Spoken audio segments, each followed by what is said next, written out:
Hello, people. Welcome back to another edition of Neat and Chill. I am your host, the Big Anarchy, Chad Marco, or should I say Super Chad Marco.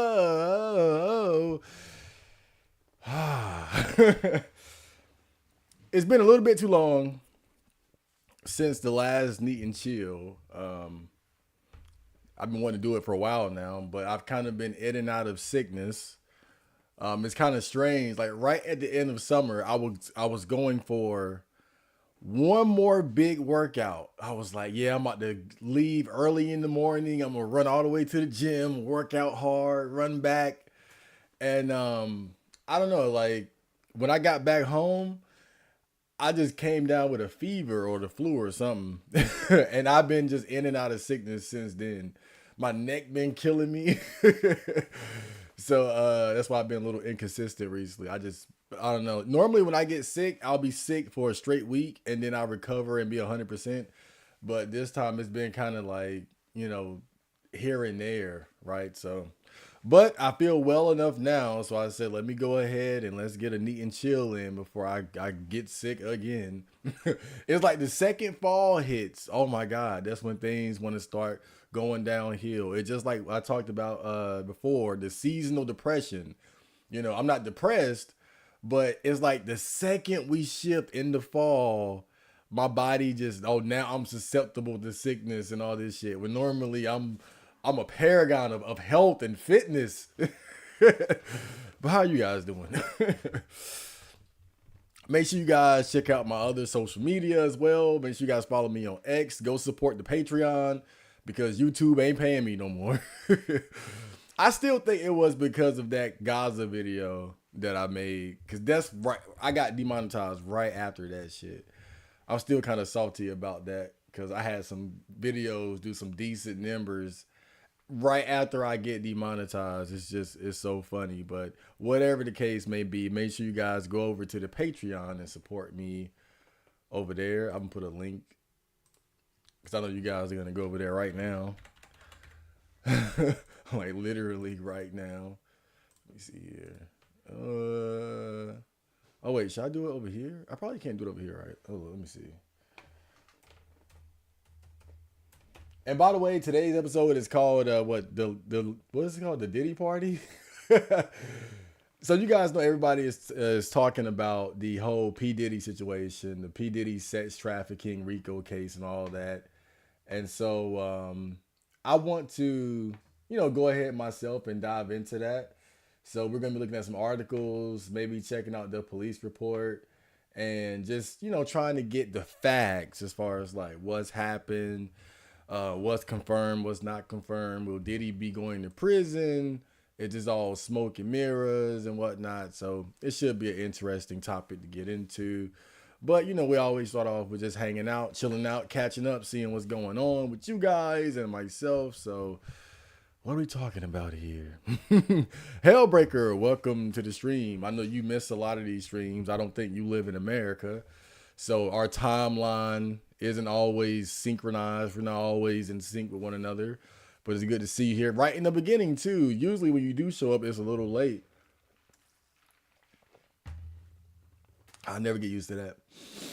You're starting a stream a little early on the week. Yeah, mainly because I missed the stream this weekend. And really, I didn't stream much. I don't think I think I streamed like maybe one time last week. And I think that was like a music stream, if I'm not mistaken. But yeah, I'm trying to just make up for lost ground. But don't be surprised if you see me streaming more throughout the week anyway. Cause I'm trying to just stream more in general. I don't want to just lock myself into the idea that I got to stream on the weekend. So don't be surprised if you see more weekday streams or weekend streams and or weekday streams. Owner of a stolen gun. Diddy didn't do nothing. I mean, look, maybe I wasn't there. I wasn't at the party. I kind of wish I was. It sounds fun. Oh man, I'm just kidding. It sounds like I don't know. Being around Diddy, even outside of the recent accusations and things that have come out. He doesn't seem like a very pleasant person to be around. He always kind of came across as being like an asshole, you know, especially during the whole, like, if anybody remembers that Making the Band reality TV show, like he came, like, I think everybody remembers that infamous episode where he made the contestants like walk miles to go pick up a cheesecake for him and then walk back. And then when they got back, he was gone or some shit. Like, just crazy shit. Like, and I think back then, we probably looked at it like, oh, he was just testing them to see how much they wanted the record deal. But then he's like, wait a minute, he really is just an asshole. He really is just a humongous fucking asshole. So, you know, but we're gonna look more into it. You know, most of what I know about it is just from watching different videos and whatnot. So I want to really get to the facts and, you know, read some articles. Hopefully I can find the right police report. I think I got one pulled up, but I'm not sure if it's exactly accurate, but we'll see. I don't think I'll be too active on the chat because I'll be doing some work on the side. Well, you're very active right now. Hellbreaker. New monitor came in the mail. Feels good. I'm still monitorless, you know, using my TV as my monitor, which means no PS4 gaming. Not that I really care, to be honest, because I've been playing the hell out of my PS1 and PS2 emulator. Right now I'm playing Shin Megami Tensei 1, and I've been uploading some video footage of that on the gaming channel, Super Chat Marco Gaming. Make sure you guys check that out. Like, comment, and subscribe. And I'm still playing Silent Hill 3, but I haven't I haven't played it in like a week or two. To be honest, I gotta get that back going again. I guess Silent Hill 1 and 2 were just better. If I'm being honest, they were just better. So I was more locked in. 3 is cool, but you know, I gotta like kind of force myself to get back into it. Set it up. Oh my God, I'm glad I did. I hope it lasts for a very long time because it's breathtaking. Color accuracy, smooth response times, and clarity. Oh, nice. I'm happy for you, man. You got your cool monitor there. You know, I mean, I'm not really one for the most fancy gadgets, but I guess maybe I should. Because that's why I ended up, for all these years, not enjoying like a proper computer, right? I was always content to settle for less, content to settle for this, right, this little laptop here, and then I finally get my hands on something quality, and it's like, whoa, wait a minute, life really is good. Life is better than I thought. 2025 looking decent for gaming. I mean, I guess so. You know, these days it's hard for me to get excited about gaming because I feel like it's like every other game or significant release has some type of censorship or woke shit jammed into it. And I don't want to support anything like that. Like, I mean, literally like every other game. Like, just for instance, let's look at Resident Evil 4 remake. Remember in Resident Evil, the original, you could look up Ashley's skirt and see her panties. And then in the remake, you can't do that, right? Now, I know this sounds like just some perverted Coomer shit, but it matters to me. It matters to me. I hate censorship. I despise censorship of any kind, any form. I don't like it. I don't like censorship. It's more so the principle of it. It's more like I was masturbating to it, but it's the principle of it, you know? And then I find out that they re-release Dead Rising, right? Let me see if I can pull this up real quick. We're getting right to the articles already. Hold up. Maybe I need to close this, actually. Yeah. Okay. Close these. All right. Let me see. Dead Rising censorship. Okay, so here we go. Let me bring this up real quick for you guys. Let's get face and screen and bring up. All right, so Dead Rising Deluxe Remaster censorship explained. It's rather common these days for developers to alter a remaster or remake, sometimes significantly to enhance the experience for modern audiences, or so they claim. Some developers take things a step too far and start cutting out content that they feel the community wouldn't enjoy, but they never ask the community at large. There's some concern with Capcom's approach. then you will stumble upon loud individuals who call out every upcoming video game for censorship of some sort. Some complaints are rooted in reality and some aren't. It's tough to discern which is which when the argument solely revolves around yelling. But if you pay attention, you can follow the claims for yourself. For instance, there's the censorship in Dead Rising Deluxe Remaster or mini claim. This censorship involves changes to dialogue, specifically a boss fight involving Cliff Hudson. In the upcoming remaster, Cliff no longer refers to the player as a filthy communist. That dialogue line was scrubbed entirely. It's rubbing people the wrong way for a number of reasons, primarily because this is a mature rated game and should retain the dialogue from the original game. Yeah, keep the shit. Secondly, Capcom removed the ability to earn prestige points by taking erotic photographs. In Dead Rising Deluxe Remaster in the original game, if you snapped a photo of a survivor's cleavage, you would receive points that count toward your next level up. But in the remaster, that system is removed entirely. Capcom said, when developing Dead Rising Deluxe Remaster, we tried our best to create a game that would please returning core fans and appeal to new players alike. As development progressed, we inevitably discovered that we couldn't include everything from the original game. In the case of the erotica point system, this was something we discussed at length and decided to remove, not so much as a response to a changing cultural climate, but because we felt there is no need to have a rewards point system on this basis. Bullshit. It's exactly because of the changing cultural climate. It's just not necessary. No, fuck you, Capcom. I'm telling you, I'm not like any game that comes out with any censorship from this day forward. I'm not buying it. Now I might play it for free, you know what I'm saying? But I'm not supporting any of this shit. It's not appropriate reward for survival and not a skill required of a journalist. Shut the fuck up. It's fun. That's the point. It's not essential to put a goddamn server bot helmet on your fucking head and run around with a mop hitting zombies. But shit, you put that in the game. Why? Because it's fucking fun. You woke fucking morons. I hate you bastards. I swear you are ruining fucking gaming, bro. You're fucking ruining this shit. Let me calm down. And then you have the Dragon Quest. Oh, y'all done got me started. You got the Dragon Quest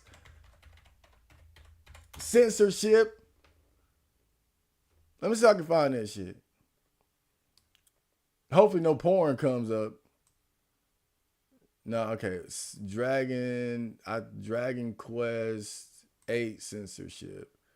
Is it 8? No, it's not 8. Dragon Quest Warrior censorship. Is that it? Maybe this is it. All right. Boom, look at this. Over to the left, you can see the original Akira Toriyama masterpiece. That's the warrior female. You can see that she got on her bikini armor. And we've always made fun of the bikini armor, to be fair.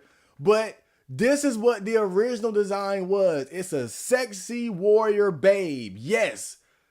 Penis erection. Right. We all know what it's for. And then look at this one. They gave her some goddamn shorts under it and a damn, the same shit they did with Tifa. In Final Fantasy, it's the same bullshit, bro. And like I said, I'm not supporting none of this shit. You know how much I want to play Final Fantasy VII Remake? I ain't playing that, but I'm not supporting none of this shit. I'm not with it. and then it's like, people will try to say that it's all about like us being porn addicts or just wanting to see like sexual content and shit like that. That's not even the point. Like, oh, I like those things. I like porn. I jack off, sure. But I don't like any censorship. I don't want no dialogue changes. I don't want a reduction in violence. If you got somebody wearing blackface, then fuck it. He's wearing blackface. You know what's funny? One of my favorite games, Bust the Groove, had censorship. I didn't even notice, but it's a black character in the game and they censored him. Y'all see me playing that dancing game? Let me see if I can find it. Bust the Groove censorship. See if I can find it. Where is it? Bust the Groove. Damn. Bust the Groove. Hey, I'm gonna scoot up some. Woo! Y'all see, y'all don't got me on a whole different thing. I'm probably talking about Diddy tonight. That's how y'all get me. Censorship. Maybe they'll show it. I want to. No, they're not showing it. Ham.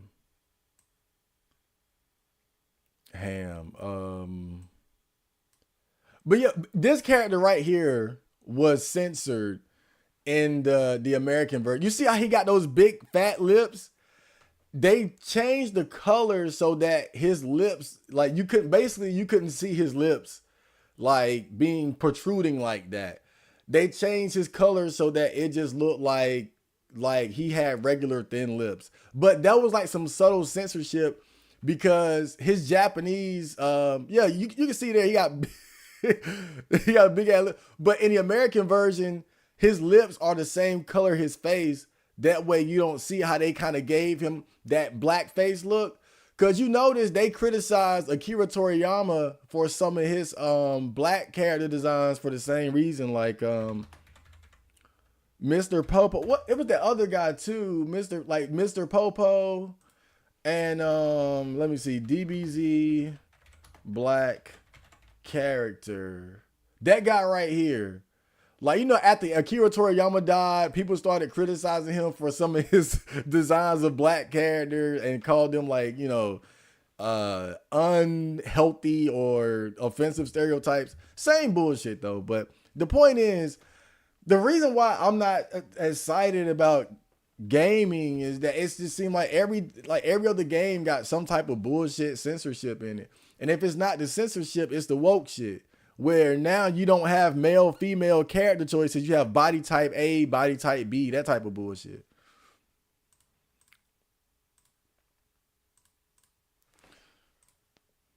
So am I happy about gaming right now? No. that's why I'm playing PS2 emulators and shit. I'm over here playing Shin Megami Tensei 1 just to escape the madness. This game came out the year I was born.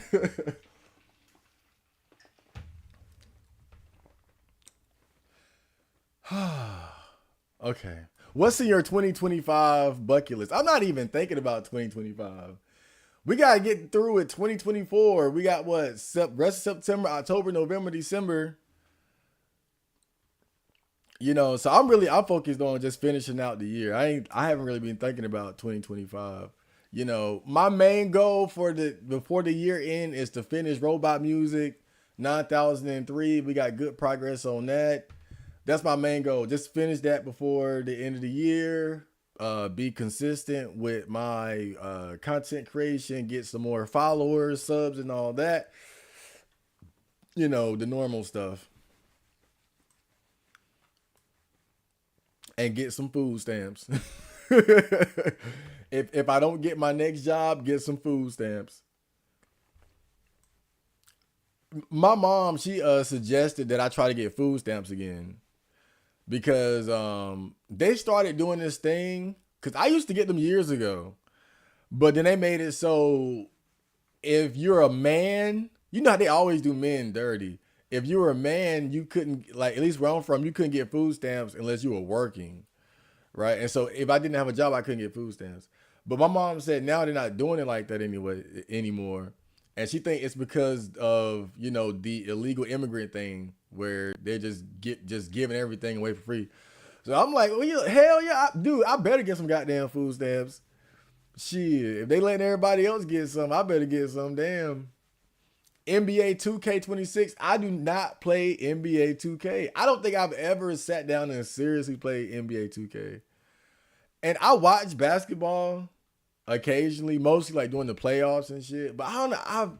It's like every time I would go to a friend's house and they were playing 2K, I just didn't want to play. I feel like a lot of times it was because they were a lot better than me because they would play it a lot. They would play it a lot, and so I just wasn't. For me, it just wasn't a game that I could really pick up and like a game I could really just pick up and play. I was always the fighting game guy, which means that I was kicking their ass in that. I guess I didn't like being on the receiving end of an ass kicking of a game I don't really play.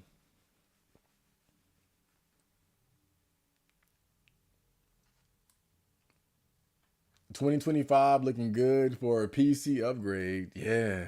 I'm with the PC gang now, bro. I'm with the PC game. Maybe I can mod out some of this censorship. Lunar Collection, Stellar Blade DLC, and Ganter, welcome to the stream. Stellar Blade always looked mid to me. What is Stellar Blade? Is that one with the sexy girl? And people were like, "Yeah, we got titties again." Is that titties indeed? This on PC or? I like how like the first images are like of butts and straight butt, yes. But look, man, even if it's mid, I gotta support I gotta support the real ones. Even if it's mid, I gotta support the real. I can't keep supporting these bullshit ass games that want to insult my coomerhood.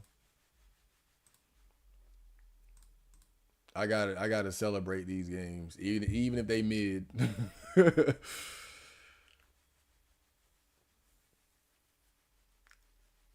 Nah, fuck Israel. I could offer moral support. Hellbreaker, I love Israel.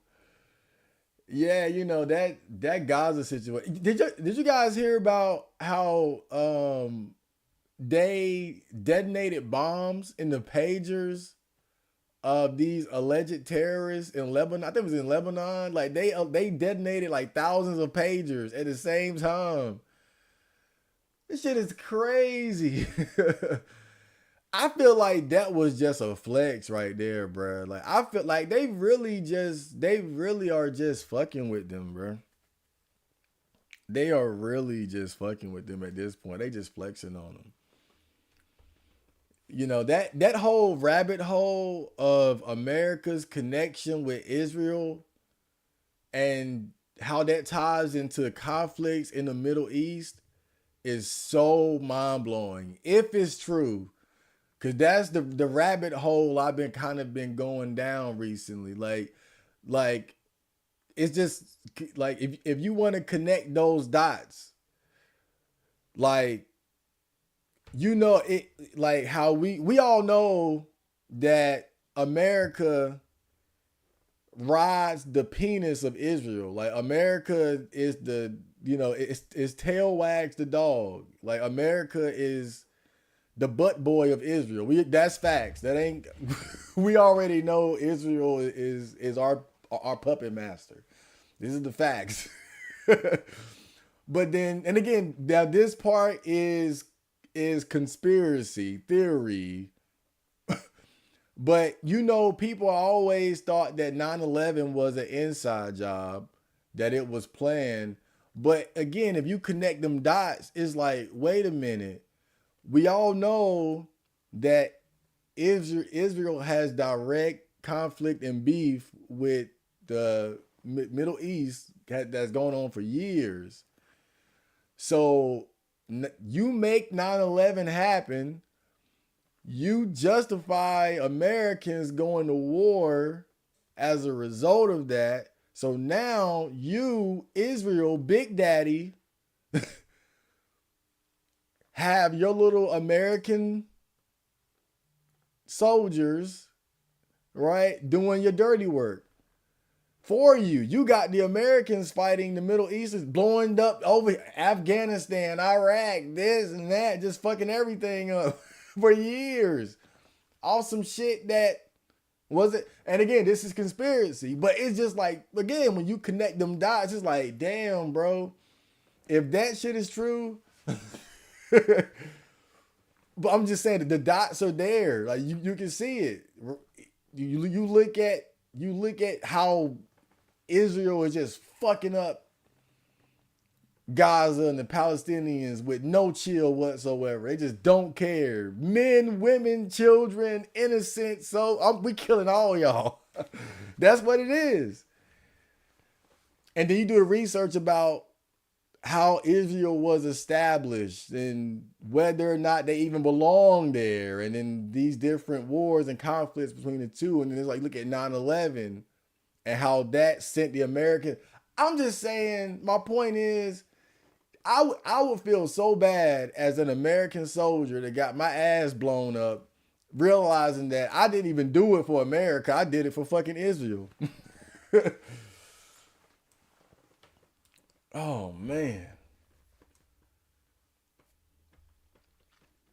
This is why I could never be a celebrity, by the way, because you can't talk about this shit at a certain level. Like, you can't, this type of shit you can't talk about past a certain level of fame. Like, you either don't talk about it or you gonna die.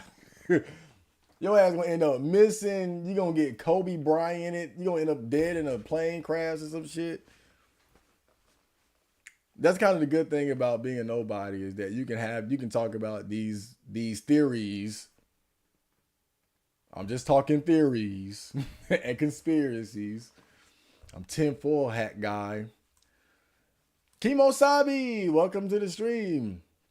Marco, have you seen Space Marine 2? No, that sounds so generic. Is it a wreck? Although I'll probably never get to it anytime soon. I'm over here playing PS2 games.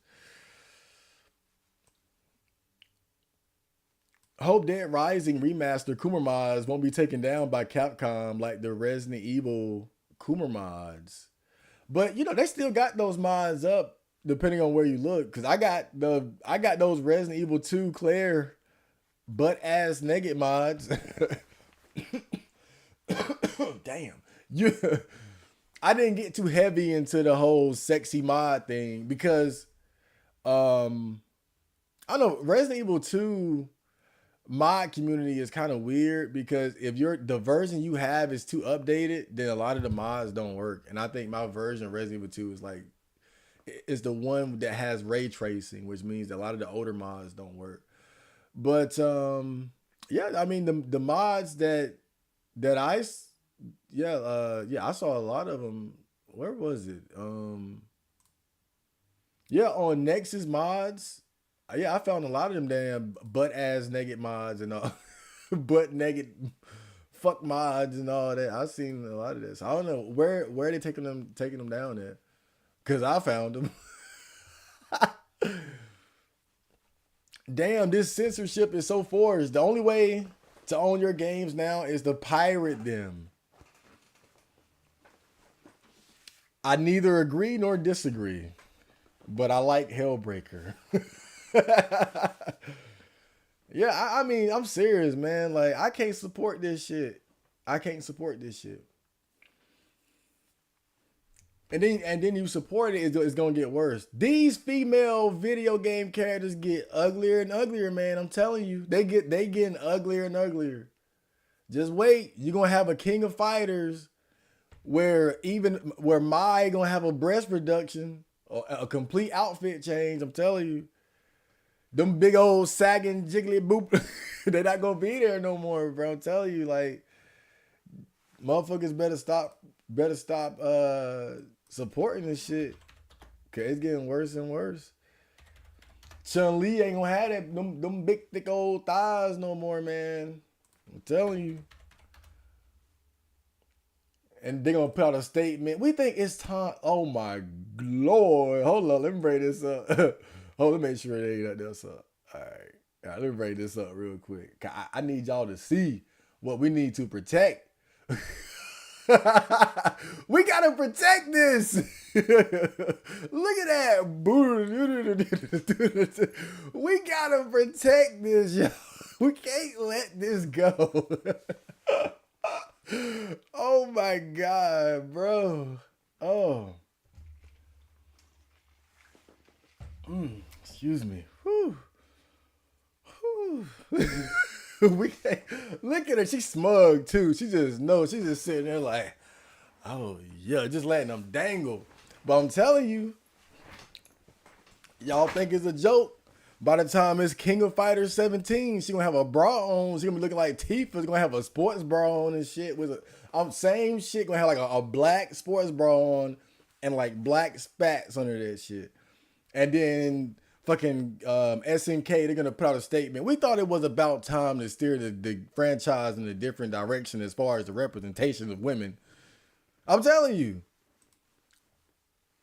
if you don't protect if you don't protect your double D's, they're gonna take them. They're gonna take them. I'm telling you. Is chat delayed? No, I'm late. I'm just late because I went on a nice rant. But yeah, I try to address most of y'all, but I'm about caught up now. Afro Soul Edits, welcome to the stream. Mans have to stream when I have to work tomorrow. Don't worry about it. We're gonna start streaming more often. Like you guys, one thing I can say, and you guys can attest to this, because people always say you need to do more like face and chatting streams. Haven't I done just that this year? You know, I've done way more D's than I ever have. So, and now I'm thinking about branching out because, you know, normally I do neat and chill on the weekend. Now I'm just like, you know, fuck it. I might do some on a weekday too. Right? So right now we got the neat and chill streams on YouTube. We got the lab and chill streams where I just work on music. And I also got the gaming streams on Twitch, right? So, you know, throughout the week, I'm gonna try to at least get one of each in. But shit, if I got the energy and the time, we might get 4-5 of them in. Depending. But yeah, just trying to, you know, do these streams more often and whatnot, stay connected to the people.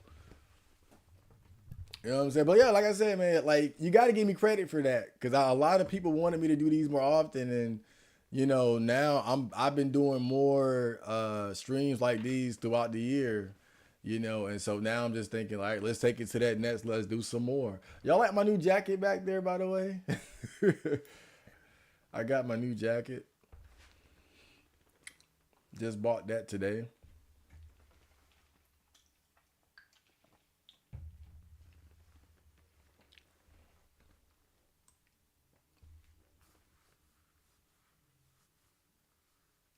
Your Discord link doesn't work. Discord is gonna open up before. I'll say this for facts. The Discord is gonna open up before the end of the year. I'll put it like that. But it's one thing I gotta do before I open it. It's one thing I gotta do. It's all about timing, but it's one thing I gotta do, and I haven't been able to do it yet. And I'm kind of waiting on that. It's gonna be like a significant release, a significant, you know, release that I put out. And then from there, we're gonna have like some new things going on as far as like the Chad Marco platform and shit like that. But I got some shit to do. The small hat gang, the small hats. Yeah. Oh man, that the whole like Jewish conspiracy shit is it's crazy. That's a crazy rabbit hole to go down for sure, man. You know, that's one. Yeah, I was like, oh man. But you know, like my thing, like I've always just felt like I never like to look at like one group as just like they're all bad. That's the only thing I don't like about like how people talk about the Jewish community sometimes is like that's the only thing I don't like about it because it just because I feel like then you fall into that trap of like generalizing everybody as this or that when you can find bad people within any group, right? You got bad Jews, you got good Jews. You got bad Christians, you got good Christians. You got bad blacks, good black, all that shit. But somebody got to be steering the ship. That's the only thing. That's the only thing. Who's steering the ship? Who got more clout than everybody else? Who got more power? Right? Who really running shit? That's the only thing. Like somebody got more power. Ain't everybody got the same level of I know it ain't us. We got our own problems, but Yeah, that shit. That's man. Like I mean, real shit. Like when it's so crazy when you go down that rabbit hole, bro. You don't want to believe it. Some of the shit that I've seen, I don't want to believe it. It's like the shit I was just talking about. That's not some shit that I want to believe, bro. But it's just like when you connecting the dots, it's like, wait a minute, like this makes sense. Like, oh, wait a minute. If you wait a minute, the 9/11 was an inside job. We're the butt boys of Israel. Israel is beefing with the Middle East. 9/11 led to war in the Middle East. So then that means that 9/11 was an inside job conducted by the like it's like what? And again, conspiracy theory. That doesn't mean that it's true. It's just like, you know, when you go, that's what you see when you go down that well. It's like, damn. I hope this ain't true. Like, I swear, dude, that shit, I be hoping. I hope I'm the crazy person. I hope. Man. Like, wait a minute. Like, damn. Like, if you, but, and then JFK said this. Wait a minute. You know, General Patton said that we fought for the wrong side. Like, wait, why he say that? But wait, they did what to the Germans after World War II? What? Wait a minute. This is what Hitler said in the speech. Like, I thought it was. Wait a minute. Like, it's kind of making sense. Like, what? Oh my god, bro! Like, this shit just crazy. Michael Jackson said what? If you want to know who rules you, who find out who you can't criticize. Wait, I can't talk about. Wait, what? Oh man, it's just too many fucking dots. That's all I'm saying. It's too many of them damn dots. There's a lot of dots. There's a lot of them. Oh man. Chad can't perform. Oh, you will never see me at the Super Bowl. Scratch that one. Shit, I'll be lucky if I make it to the local talent show. They had like a little concert thing in my area, but I didn't know about it till it was too late. Like there's this girl I know, and she was telling me about it because she went, but she went as like media. So she went as like taking pictures and videos and whatnot. But it was like this little thing where like local artists and vendors could go and, you know, set up shop and perform and whatnot. I wish I had known about it before it was too late to enter. But yeah.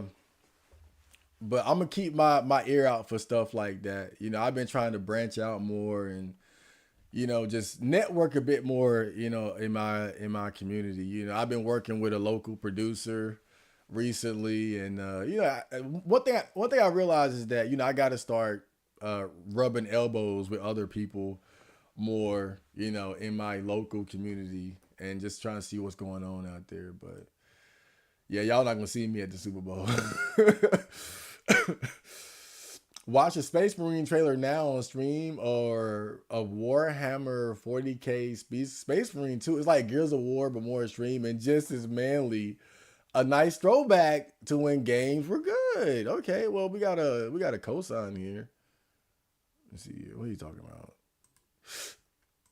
What are you talking about? Oh yeah, this looks pretty manly.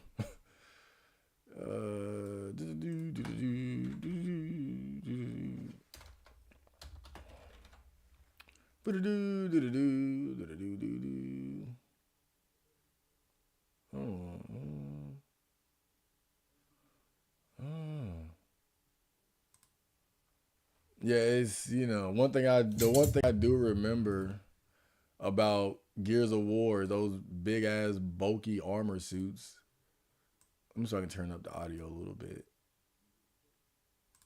Let me see here.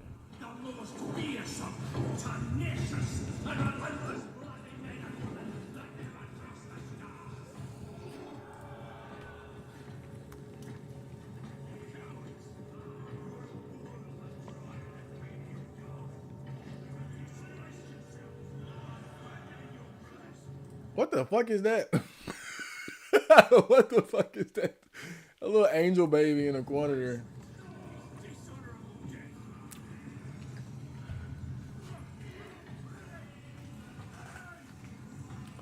Development footage subject to change. Shoot some shit, boy.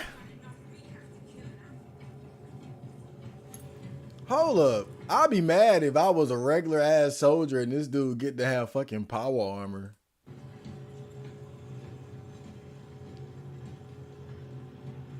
This look just like power armor too. Like that looks like the little fusion core that he pop into the back. Yeah, I don't want to be that guy because y'all just gonna die instantly. Stink. Hold your nose, man.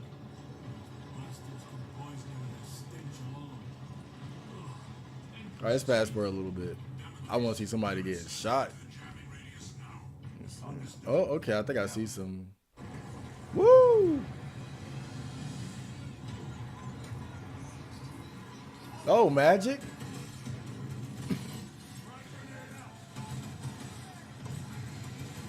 Yeah. Boom, boom, boom, boom, boom, boom. Oh, we got finishers.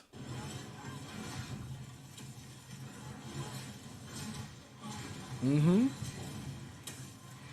What the fuck are they fighting? Like dinosaurs or something? Oh, they kind of like the xenomorphs.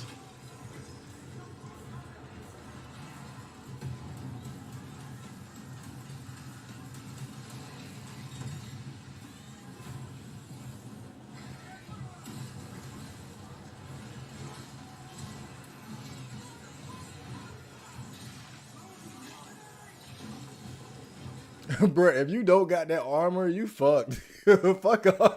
I would not be fighting this war. If I don't have that shit, I'm not going outside.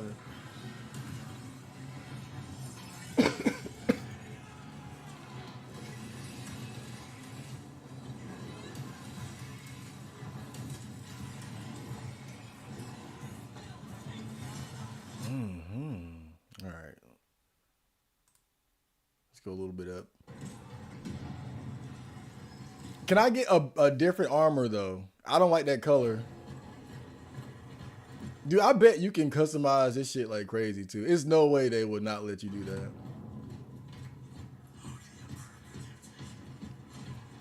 I want to get my shit red with the black anime shades. Ooh.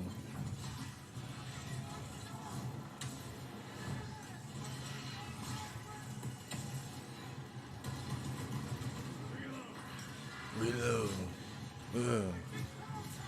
Yeah. Yeah, it looks cool. Like some good old, action, adventure fun. I approve. I'm not surprised that you would recommend this Hellbreaker, Mr. Ninja Gaiden. Yeah, it looks cool. Yeah. Yeah, send me a copy. Send me a copy. Because I'm broke. For sure. If they take away Chun-Li's thickness, I would dead ass pull up to the studio. Muscle feminine women need their support. Yeah, look, hopefully I'm just, exaggerating here. But I'm just saying, man, we gotta protect this shit, man. I don't want to see skinny Chun-Li. the thigh to waist to hip ratio got to be right. That's all I'm saying, It's too many ugly girls in these games, bro. I'm just saying. I feel like low key, and I think a lot of people miss this. Cause we were just talking about Resident Evil. I feel like Claire in Resident Evil 2 remake was one of the earliest examples of them going in that direction too. Cause she got that pig face. Like Claire should have been more attractive in Resident Evil 2 remake, bro. She like a 6. She supposed to be at least like a 7.5, a damn 8 or something. Like I feel like that's one of the earlier examples of that, where they were trying to just make the girl not look as good. I'm just about finished with welcome to NHK. Oh, Subnarrative, welcome to the stream. To NHK because of you. What anime should I watch next? I love it when people ask for a rec. I love it when people ask for a rec. Well, right now, I'm watching Demon Slayer. I love it. I'm in love with Demon Slayer right now. I'm on season 5.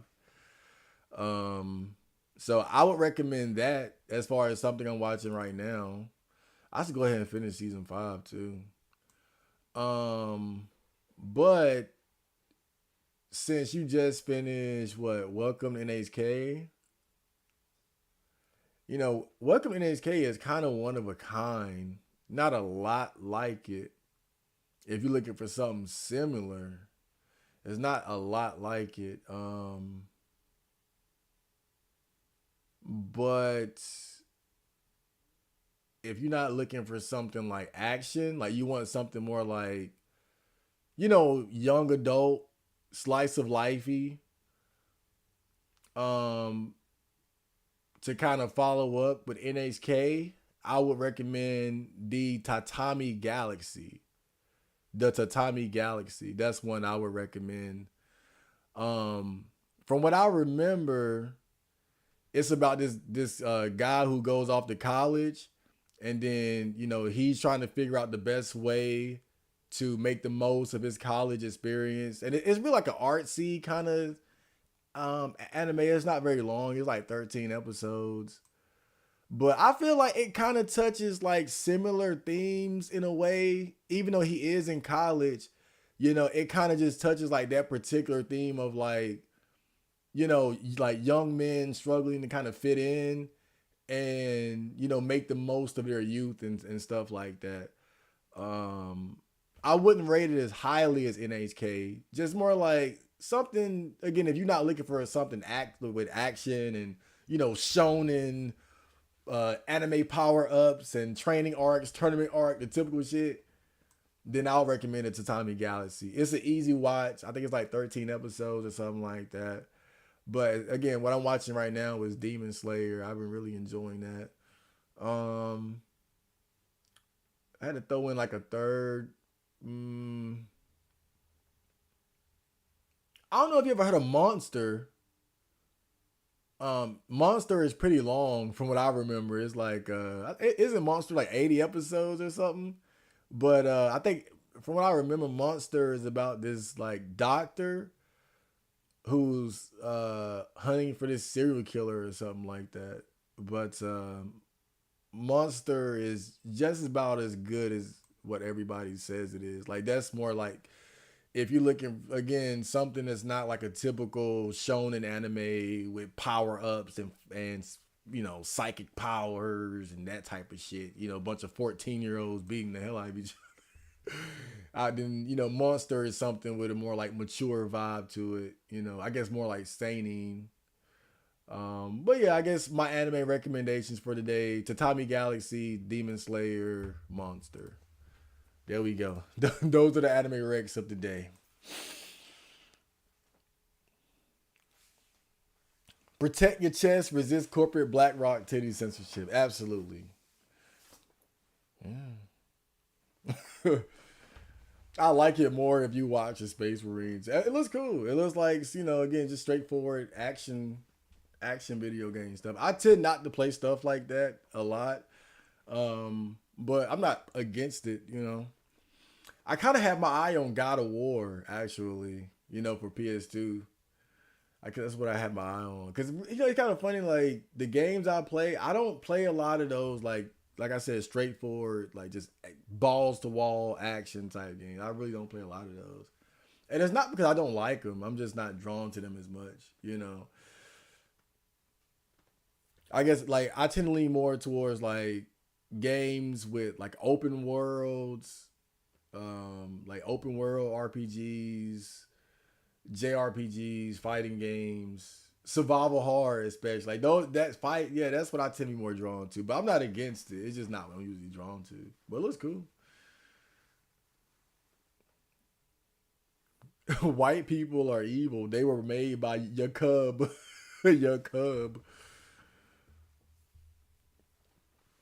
It's not the Jews. It's Zionists and Jesuits and and the Mormons. I thought the Mormons were.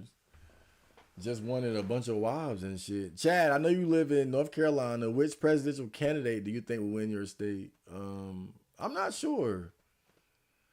I'm not sure. How does North Carolina typically vote? Aren't we like a like we're one of the battleground states, right? Or am I tripping?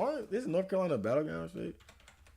Let me see. Is North Carolina a battle like are we one of those like battleground states? Yeah, North Carolina is considered a battleground state. North Carolina, although traditionally a Republican stronghold, it has become more competitive in recent years with narrow margins of victory for presidential candidates. So, yeah, it seems like we lean red, but it's been, closer to blue recently. I guess I'm not too surprised. It's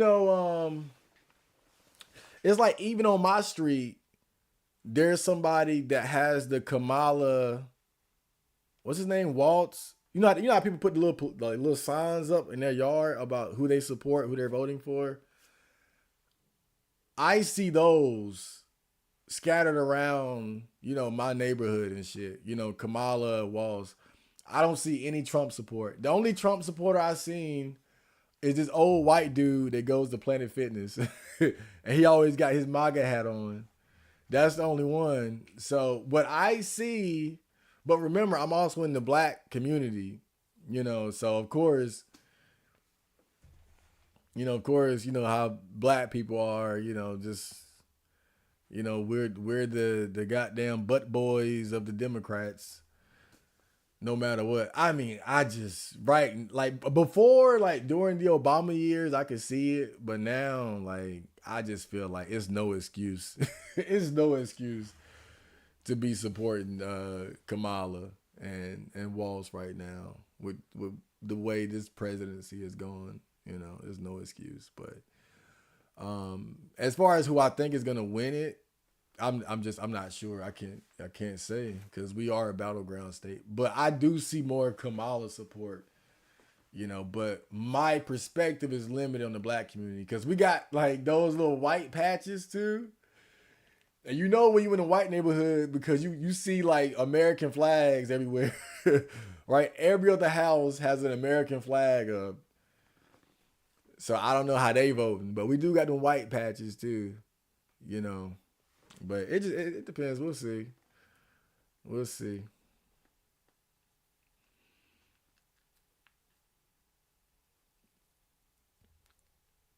I'm from NC. Oh, Afro, you from NC. Charlotte is Democratic as fuck, but the rest of the state tend to be more red. If you want to learn about Warhammer lore, watch Major Kill vids. I watch so much lore vids on Star Wars, Gears of War, Fallout that it makes no sense, and it's just not power armor. He's a super. Oh, he's a superhuman. Okay, I got you. I still want some power armor though. Fuck that. I ain't fighting xenomorphs and goddamn army fatigues and some boots and a helmet. Fuck that.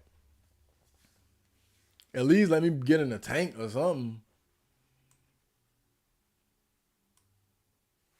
You can customize it however you want. That's the appeal of Warhammer. You get to be your own warrior in an uncaring universe against uncaring, thirsty gods. Ooh. Okay. Claire looked pretty hot in Revelations too. Yeah, it's in Revelations too, she was like closer to what she should be. But you notice in the remake, they gave her that pig face. I mean, she wasn't ugly. It was just like you could tell they didn't lean into her being attractive, basically. It just seemed like they made her mid on purpose, you know? And I ain't feeling that. Those glasses go hard. I know. I gotta get me some more like these. I know. I've started wearing these outside too. I've started wearing these outside. Like you gotta have like high level charisma to go outside with these on. Like these ain't normal shades, right? You gotta really not give a fuck. I've really been on some not giving a fuck this year. I ain't even gonna lie, bro. Like I remember one time I went out to the store with like a blanket wrapped around me and shit. I had a blanket wrapped around me. I had these shades on too. Like I've been on some not giving a fuck this year, man. This year just not giving a damn. Tatami Galaxy is pretty neat. Yeah. Solid recommendation.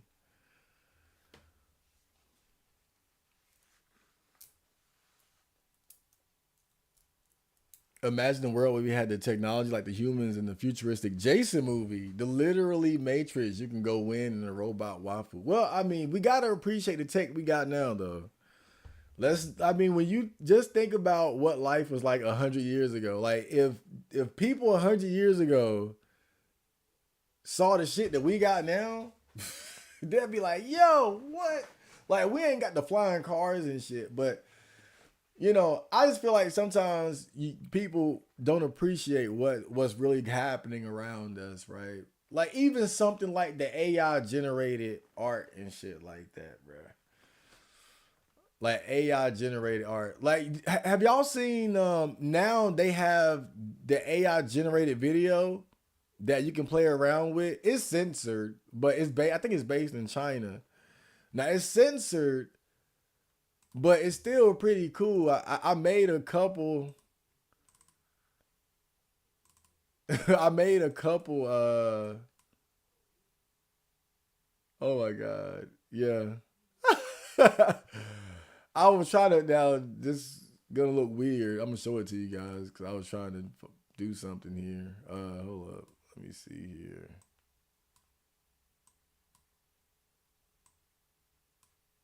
Let me make sure. Okay. Yeah. All right. All right. So I made this, right? This is AI generated video. I don't ask me what I was trying to make, but I was working on something. But yeah, dude, like I typed in some letters and it made this.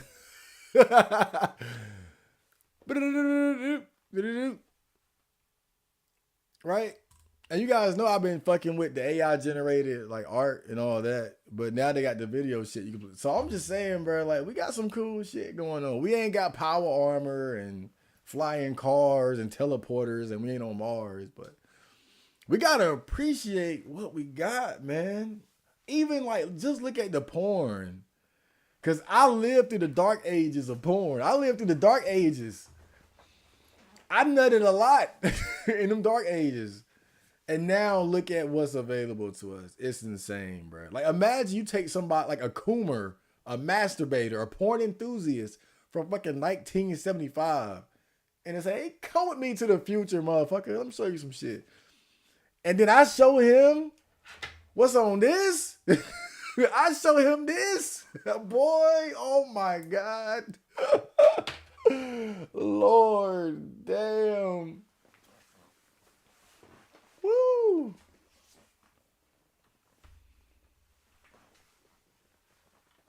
Take somebody who played games in the 90s and then bring them up here. Oh, let me show you Grand Theft Auto 5. You think Grand Theft Auto 2 is cool? Let me show you 5.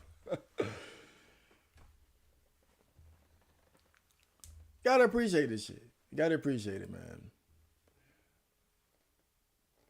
All right, so let's actually get to the topic here. It's time to put on my investigation glasses and let's look into the diddler. Oh God, let me get the Stiller blade off. Okay. Sean Diddy Combs was arrested and charged with sex trafficking. Here's how the news unfolded.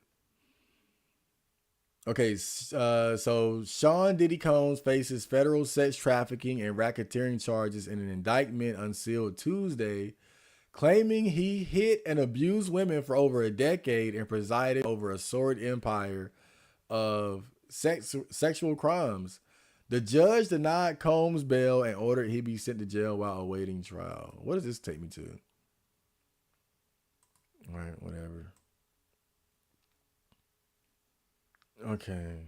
So what's in the indictment? Detailing allegations dating to 2008, the indictment accuses Combs of abusing, threatening, and coercing women for years. It describes him inducing female victims and male sex workers into drugged up, sometimes days-long sexual performances dubbed freak-offs. It also refers to an attack on his former girlfriend, the R&B singer Cassie, that was captured on video. What is Combs saying? He appeared in court Tuesday and pleaded not guilty to sex trafficking and racketeering conspiracy. What led up to this moment? Over the past year, Combs has been sued by people who say he subjected them to physical or sexual abuse. He has denied many of those allegations. Now, look at this motherfucker. I think Diddy is really a sociopath and a psychopath. And the reason why I say that is because before that Cassie video came out, where they had him on video beating up that girl in the hotel, he was just denying everything. Like, I ain't never did shit, y'all. He put out a statement and all that. And then that video came out, and then all of a sudden he's putting out an apology video. Like, oh, I'm so sorry, this, that, and the third. But to me, that just shows the type of person he is. Where you know that you've done this shit, you've done terrible things, but you don't admit to it until right up until the point where there is undeniable, unrefutable proof of what you've done. Now, if you came out ahead of it and said, yeah, I did some things, I did that, and I apologize for it, that shows some real humanity, someone really seeking redemption and forgiveness and change. But for him to deny everything up until the point where you get caught, that to me, that's a real sign of a fucking psychopath right there, bro. Like, I wouldn't buy into that for a second. The indictment. Read the indictment. Okay. Oh, nice. I bet it's like 14 pages. Okay. Oh boy, here we go. Can I zoom in on this? Hold on, let me see. All right, so we got it. We got it up. How we zoom in? Can I pop? Yep, there we go. Okay. For decades, Sean Combs, aka Puff Daddy, aka P. Diddy, aka Diddy, aka PD, aka Love, the defendant abused, threatened, and coerced women and others around him to fulfill his sexual needs, desires, protect his reputation, and conceal his conduct. To do so, Combs relied on the employees, resources, and influence of the multifaceted business empire that he led and controlled, creating a criminal enterprise whose members and associates engaged in and attempted to engage in, among other sex crimes, sex trafficking, forced labor, kidnapping, arson, bribery, and obstruction of justice. Damn. Sean Combs, aka okay, we got the nicknames. The defendant operated his business headquartered at various times in Manhattan and Los Angeles under a variety of United States-based corporate entities, including Bad Boy Entertainment, Combs Enterprises, and Combs Global. Collectively, the Combs business corporate entities in the Combs business included, among other things, record labels, a recording studio, an apparel line, an alcoholic spirits business, a marketing agency, and a television network and media company. At all times relevant to this indictment, Sean Combs, the defendant, engaged in a persistent and pervasive pattern of abuse towards women and other individuals. This abuse was at times verbal, emotional, physical, and sexual. As part of his pattern of abuse, Combs manipulated women to participate in highly orchestrated performances of sexual activity with male commercial sex workers. At times, Combs and others acting in his direction made arrangements for women and commercial sex workers to fly to Combs' location. Combs ensured participation from the women by, among other things, obtaining and distributing narcotics to them, controlling their careers, leveraging his financial support, and threatening to cut off the same, and using intimidation and violence. Now, I will say this. Because you've seen people come out and defend Diddy. And I know when I say this, I'm going to sound like a defender of Diddy as I say this. But I got to start with this. I do believe just based on all the rumors and the stories about Diddy, like, I'm sure he's done some legitimately fucked up shit and has legitimately screwed people over. And we saw him beat the hell out of a woman in the hallway. So I'm not saying like this guy is of good character. The only thing about it, because I've heard other people talk about this too, and I think this is fair. When you talk about some of these allegations, I think that it does fall within a certain gray area when you talk about what he's doing. And what I mean is, part of the reality of people indulging in their vices and people having fun is how things like partying, sex, and drugs can be combined all into one. So it's like, just on a small scale, right? Let's just say, for instance, I was to throwing parties in my mom's house and I invited some guys and some girls over.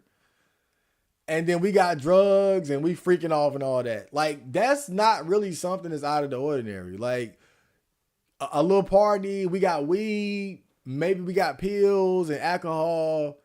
You know, you got a couple girls, couple guys, and somebody fucking upstairs, somebody getting sucked off in the bathroom, right? Like, this is just real shit that goes on. Not in my life, but I'm just saying, like, this is some real shit. And then you look at someone like Diddy and the money that he has, the access that he has, the mansions and all that. He can do that times 100. And so the only thing that I'm not necessarily defending, but that I think can be like taken out of context, is when you say all these things like, oh, the big party of prostitutes and drugs and all that. And I'm not bothered by that. That's all I'm saying. I'm not bothered by somebody who's a fucking millionaire doing millionaire freak off shit. I'm not bothered by that. Because to me, it's no different than what regular broke people do, just on a smaller scale. Right? If I did it, it would just be like, we got 2 or 3 bottles, we got like an ounce of weed, and this dude got pills. And we got like 4 girls, 7 guys, like some shit like that. He just doing it on a way higher level. Now, the problem is when you're doing it on that scale, it creates more opportunity for problems, right? So it's like, for instance, maybe I didn't put something in a girl's drink. Like, I'm Diddy, right? And I'm having a big ass party, a freak off party. I didn't put it in her drink, but one of my homies did, or somebody else did. And then this happened to her. But not saying what he did or what he didn't do. I'm just saying this is the problem when you have these types of parties or engagements with people on the scale that he has, is that it leaves so many opportunities for shit to happen. You can't control everybody. You can't control everything. And so shit can't happen where somebody gets drugged or somebody gets touched inappropriately. Somebody drinks more than what they're comfortable with. Like, they didn't know that Ciroc was that strong. Shit. And then somebody might be doing some shit on purpose. Maybe Diddy was doing some fucked up shit on purpose. Maybe he was drugging niggas and I don't know. I'm just saying the part that I think is not swaying me is, oh, rich guy having rich motherfucker parties. That I'm not bothered by that. Now, what you do specifically to screw people over, like if you drugging motherfuckers with the intent, I'm going to get you so high that you won't be able to resist, that's bad. But if you just like, look, we all going to get high, right? Just for example, again, if I'm throwing a party and I got weed, pills, and alcohol, and it's my friends and we got girls over, and I'm like, yo, we about to get fucked up and we going to just grab who you like. It's gonna be some sucking and fucking. Like, am I a bad person for? And then everybody's like, yeah, like, yeah, roll them blunts up, nigga. I'll take a pill. 2 shots, please. You're sucking dick. Let's go. Right? You want to suck me off? Let's go. I'm just saying, like, on a certain level, this is just what people do. People like to get high and people like to have sex. But then, like I said, the problem comes when you like, let me, put something in her drink without her knowing. All right, now it's a problem. Now it's a problem. Or when you use intimidation and coercion for that. But that's the only little bit of defending that I can give. Is just that, if I feel like having like millionaires drug and sex parties, I'm not bothered by that. As long as everybody knows what's up. Like, man, I went to the Diddy party and I wanted to get high and I wanted to fuck. I knew what I was doing. But over here, I think this is important. I have the sex trafficking definition.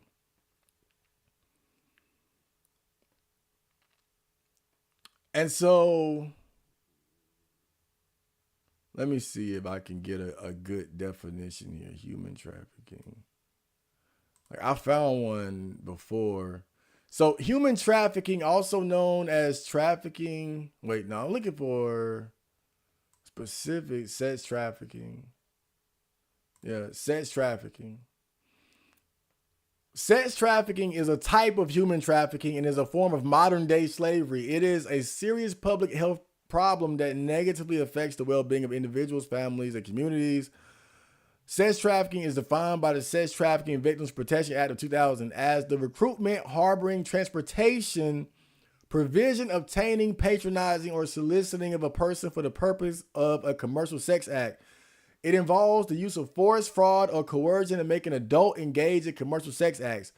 However, any commercial sexual activity with a minor, even without force, fraud, or coercion, is considered trafficking. Okay. So let me see if I can. Is this the one? Now, this isn't the definition I found earlier, but one thing I found interesting, one of the definitions that I saw says something that I think is important. And it says that often, it basically talked about like the gray area of sex trafficking, because they mentioned how sometimes the people being sex trafficked don't consider themselves to be victims.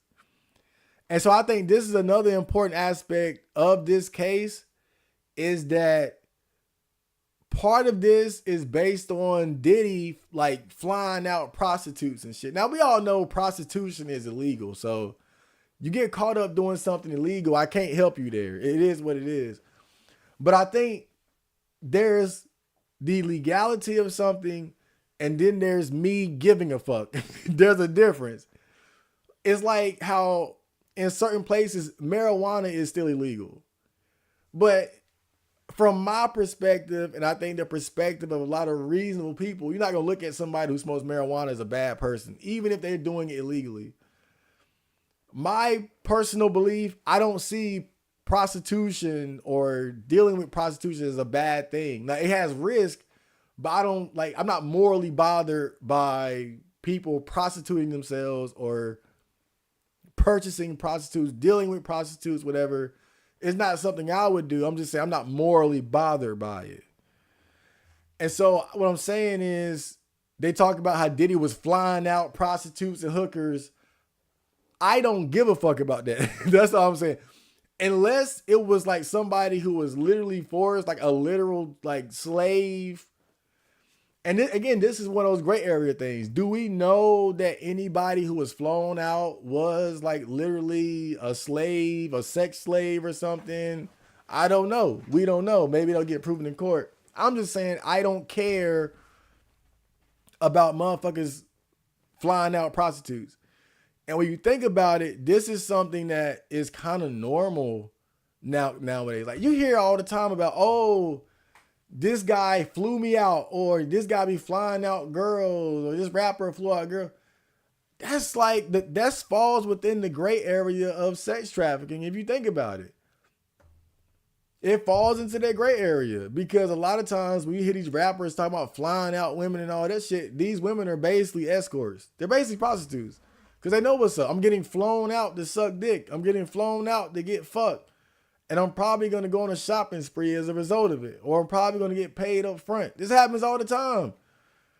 And the only reason I'm talking about this is because I feel like these are the kind of like the details about the case where there is a significant gray area. Unless you can prove that Diddy was like drugging people or raping people, or that he was like forcing people to do anything, or specifically flying out people who are like sex slaves and shit.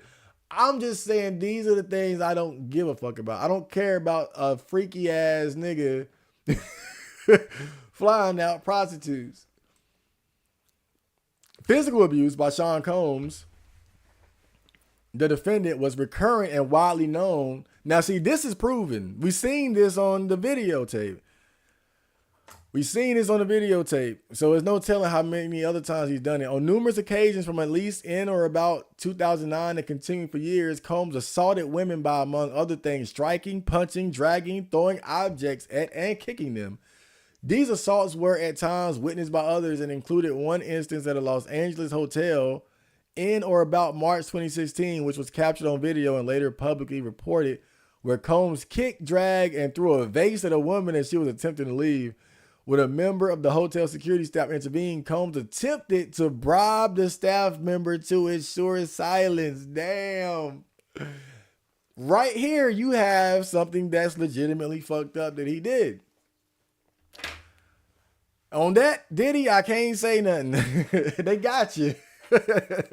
You're fucked up. This is your psychopath behavior here I was talking about. Combs' violence was also not limited to these women. It extended to his employees, witnesses, and to his abuse and others. Sean Combs, I like how they give all his aliases for every paragraph. The defendant used the Combs business, including certain employees, to carry out, facilitate, and cover up his abuse and commercial sex. Those employees, including security staff, household staff, personal assistants, and high-ranking supervisors, and other close associates, acted as Combs' intermediaries, and their conduct was facilitated and assisted by Combs' control of the Combs business. Now, this part I'm not really surprised about. You know, a lot of times when you have, or when you just look at the rap industry, whether you're looking at it from the lowest level or the highest level, there's always like, or tends to be a certain element of like, just for example, like gang association and whatnot. Like you have a lot of rappers who are associated with gang members or street guys or stuff like that, or dangerous people and whatnot. And they kind of use these people as soldiers, you know, to defend them, to do their dirty work, shit like that, you know. And I know, for instance, I think one of Diddy's close bodyguards at one time was a guy named Wolf, who was known as like being like a very dangerous guy. Like he would fucking shoot your ass and all that. And I think, you know, Diddy has, I'm pretty sure like throughout his dealings in the music industry, he's probably associated with different gangs and shit like that. So, you know, it's no telling how he kind of used the people around him as pawns as far as like his security and just and when you have that type of money and power, like, yeah, like you're like the fucking chess master. You can just move pieces however you see fit. From at least in or about 2008 through on or about the date of the filing of this indictment, Sean Combs, the defendant, and others known and unknown were members and associates of a criminal organization. Wait a minute. And others were members and associates of a criminal organization Members and associates of the Combs enterprise engaged in and attempted to engage in, among other activities, sex trafficking, forced labor, interstate transportation for purposes of prostitution, coercion and enticement to engage in prostitution, narcotics offensive, kidnapping, arson, robbery, and obstruction of justice. Okay, yeah. Okay, the Combs Enterprise constituted an ongoing organization whose members function as a continuing unit for a common purpose of achieving the objectives of the Combs Enterprise. The Combs Enterprise was engaged in and its activities affected interstate and foreign commerce.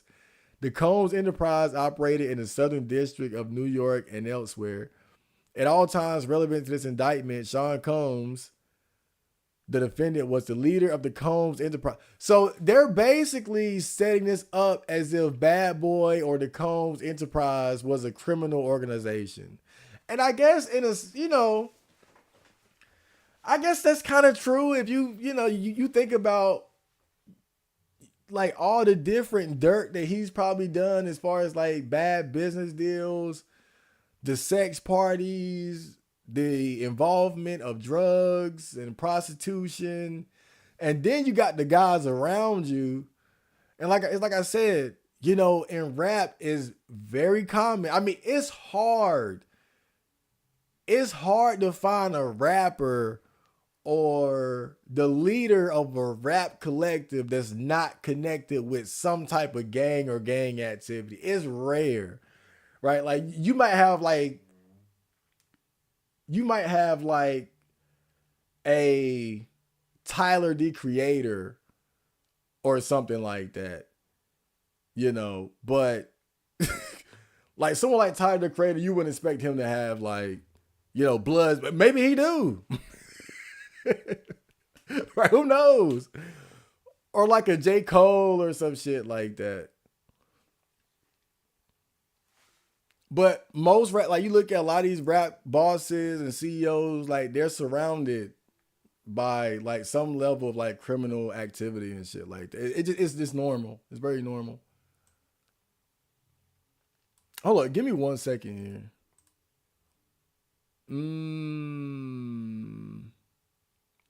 Yeah, I'll be right back.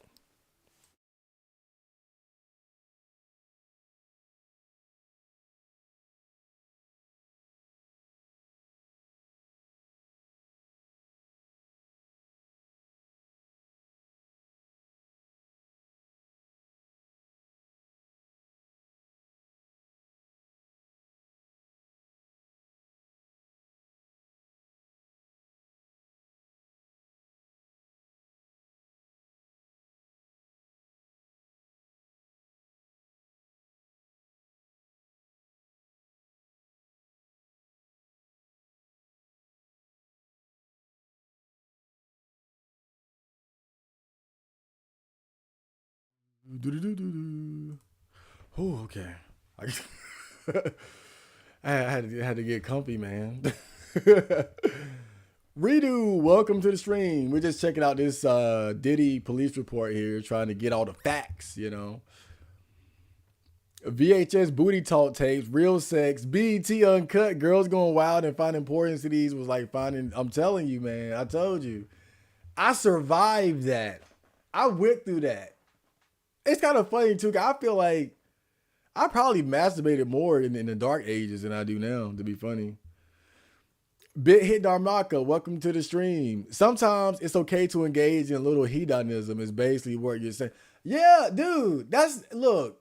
I'm just saying, because I look at shit more from like a balance perspective, a matter of balance.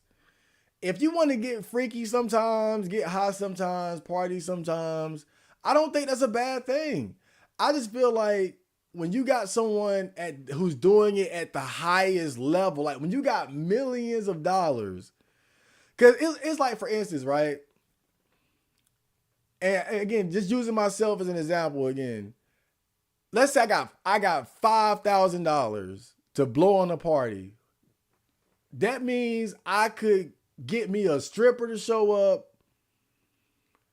I could get me a bunch of weed, some drink. I get me like, an ounce, couple ounces of weed, some drinks, some food. Get the homies over. They can bring some little hoes from the hood and shit. And we can turn it up. And, shit, I might end up fucking the stripper. Or he might end up fucking the stripper. Like, oh shit, like throw her a couple hundred, right, on top. And she smoked, so she's smoking what we smoking. And she pop pills. And this dude, he got a bag of pills. That's not what I do. I'm just saying, like, that's shit that goes on. And nobody would look at me like I'm just this monster for doing that shit. But when you got millions of dollars and that one stripper is 50 strippers and that ounce of weed is pounds of weed and that bag of pills is just pills. Like, you doing it on such a level where it does make it look worse, but you really just doing the same shit that, people do on a regular level, a bachelor party type shit. I'm having a bachelor party. I'm turning up. I got a stripper. We getting high. We getting drunk. But when you got so much money and so much, but with that being said, I wouldn't be surprised if within that element of partying and indulgence and fun and hedonism, it also creates the opportunity for people to do legitimately bad things. Because there are people out there, that do date rape shit. There are people out there that, just for instance, like sex trafficking, as far as like, oh, this person is a literal sex slave. Like, that's real shit. That's some real shit that goes on. But I'm just talking about like the gray area, because I feel like to a certain extent, a lot of what he was doing was probably consensual. Maybe not legal as far as the drugs or the prostitution aspect. But like I said, as people, how we judge each other, like, it's the law and then it's what we give a fuck about. Too. And I think most people who are looking at this don't really care about so much people engaging with prostitutes and stuff like that or getting high. I think it's the other implications of what was going on as far as like date rape and drugging people, the gay rumors, like fucking the rappers and to get them deals, like using your power to like fuck people. Right. Like, I think that's the aspect of it that people are more tuned into. But I kind of feel like law enforcement are using sex trafficking as the excuse to kind of laser in on some of the more like specific details and events. But and again, I'm not trying to make it seem like he ain't do nothing. Diddy didn't do nothing. And look, I'll give you like another example. I saw this one guy said this, and I thought this was a very good example, a very good point. Why did they never take down Hugh Hefner over what he was doing? We all now think about it. We all talking about the Diddy parties. What about the fucking Playboy Mansion parties? What about the Hugh Hefner? Come on, bruh. Why did they never go after? I mean, at least as far as I know. Let me show you guys real quick.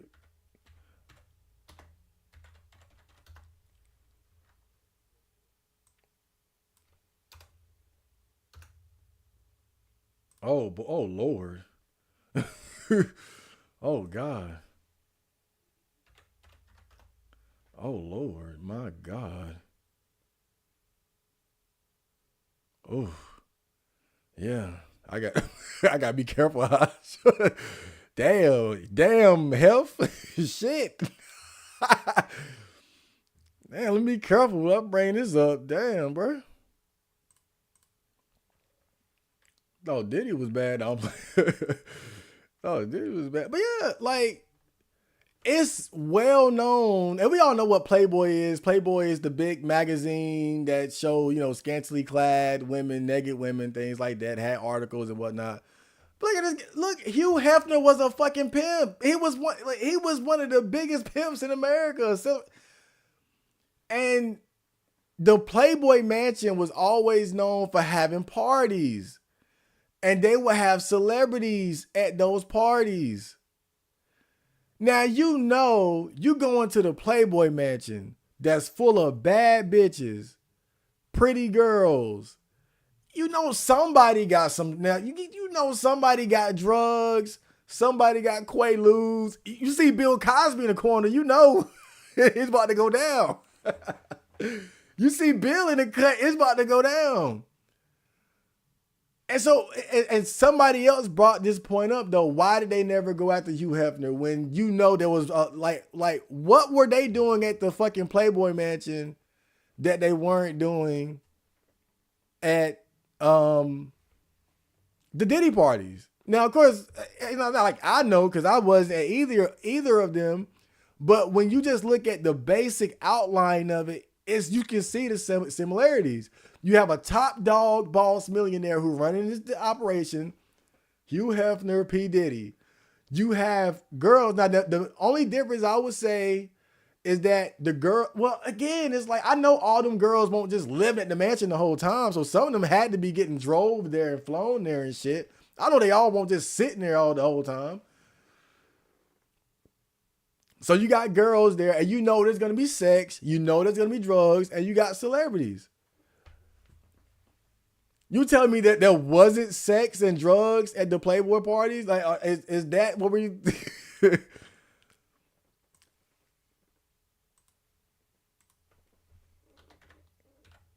Let's see here.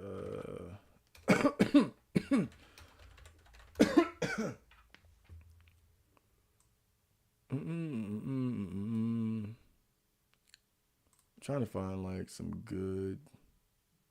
Let me see here.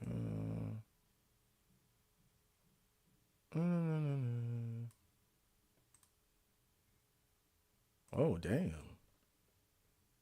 Okay.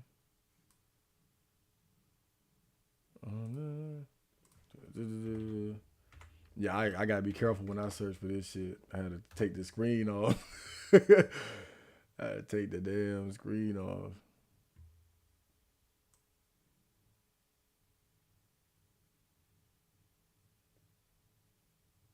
Oh my God.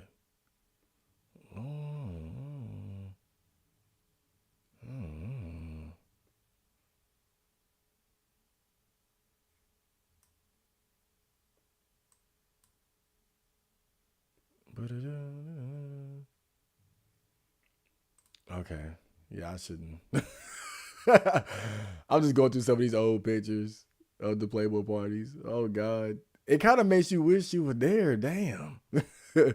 I don't know. It's a certain prestige. It's a certain prestige to it. I gotta be honest. Like, it's kind of cool. But they was sucking and fucking. That's all I'm saying. They was sucking. All right. Hold on. Let me look at some Diddy parties too. I want to get just for a comparison. Diddy party. Diddy party.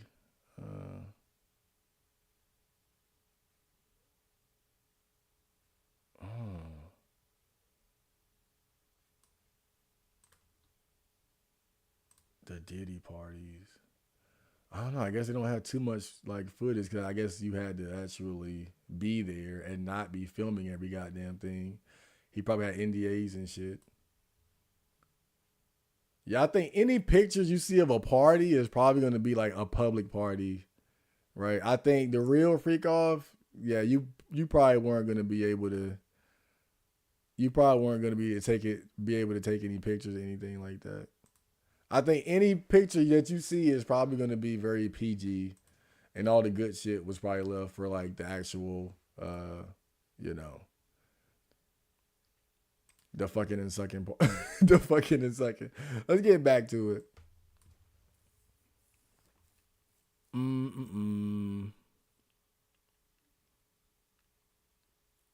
Sean Combs, the defendant, and others known and unknown participated in unlawful and other activities related to the conduct of the Combs enterprise affairs. These individuals included certain Combs business employees, such as members of Combs security staff, household staff, personal assistants. The purpose of Combs' empire. Okay. All right, so now they're talking about like Bad Boy and okay, so this part talks about like the professional aspect of it. Operating a global business in the media, entertainment, and lifestyle industries, including, among other things, record labels, a recording studio, an apparel line, an alcoholic spirits business, marketing agency. So those are his legit businesses. But you go down further, they talk about preserving, protecting, promoting, and enhancing the power of the Combs enterprise, including the power of its leader, Combs, through violence, use of firearms, threats, or violence, coercion, and verbal, emotional, and physical and sexual abuse. It's so funny when they lay it out like this because it's really true.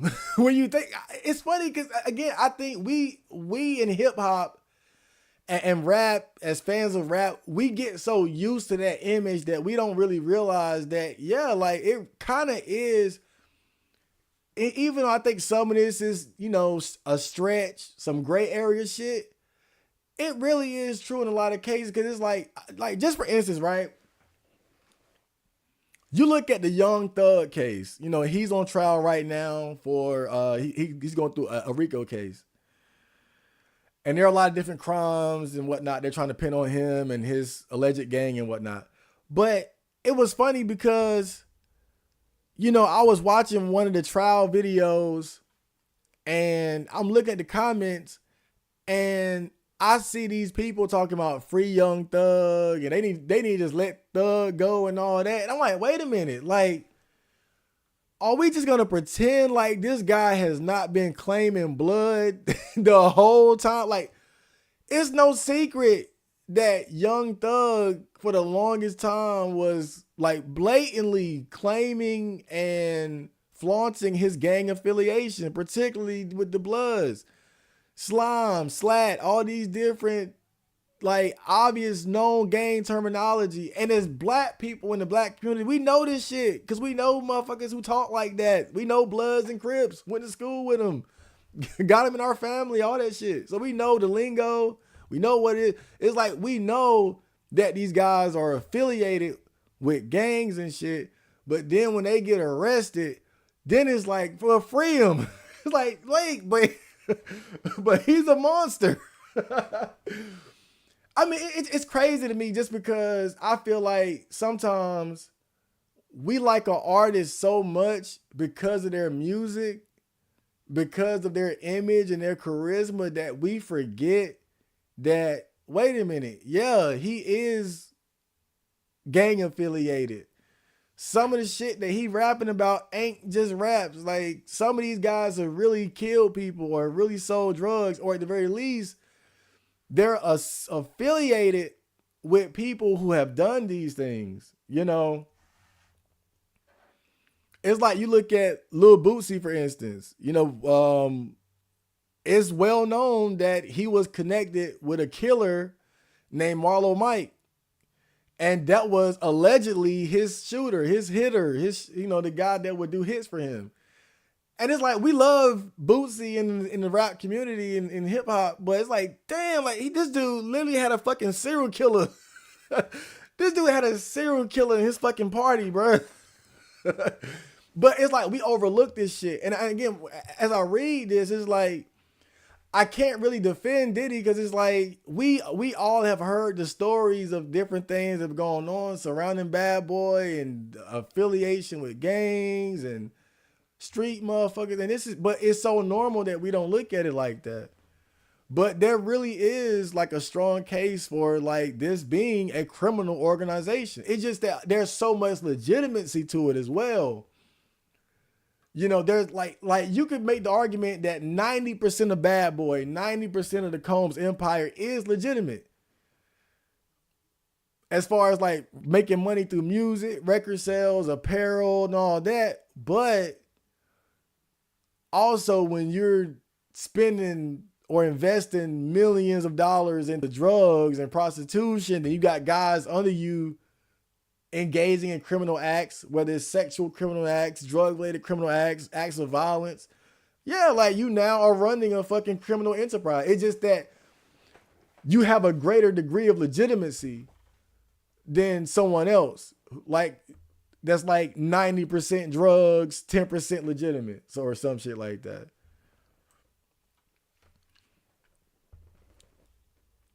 Enabling Combs and other members and associates of the Combs enterprise to engage in unlawful acts of violence, including sexual violence, sex trafficking, forced labor, interstate transportation. Okay. Securing absolute loyalty from members of the Combs enterprise, including through acts of violence and threat. And again, these are the type of, like, when you think about it, we've heard these stories. We've heard stories of violence, and like I heard this one story of Diddy hitting somebody over the head with a bottle or some shit like that. Like it's you and it's like, and when you think about it, it's like, yeah, like these guys run they shit like a gang. They run like, if you work at the grocery store, they're not gonna take you to the back of the grocery store and like jump you in or some shit like that, or hit you upside the head to get you know. But when you get involved with some of these like street associated record labels, like, yeah, like some of the ways they run their shit, like they incorporate street elements into it, how they deal with each other, how they, you know, deal with new members and whatnot.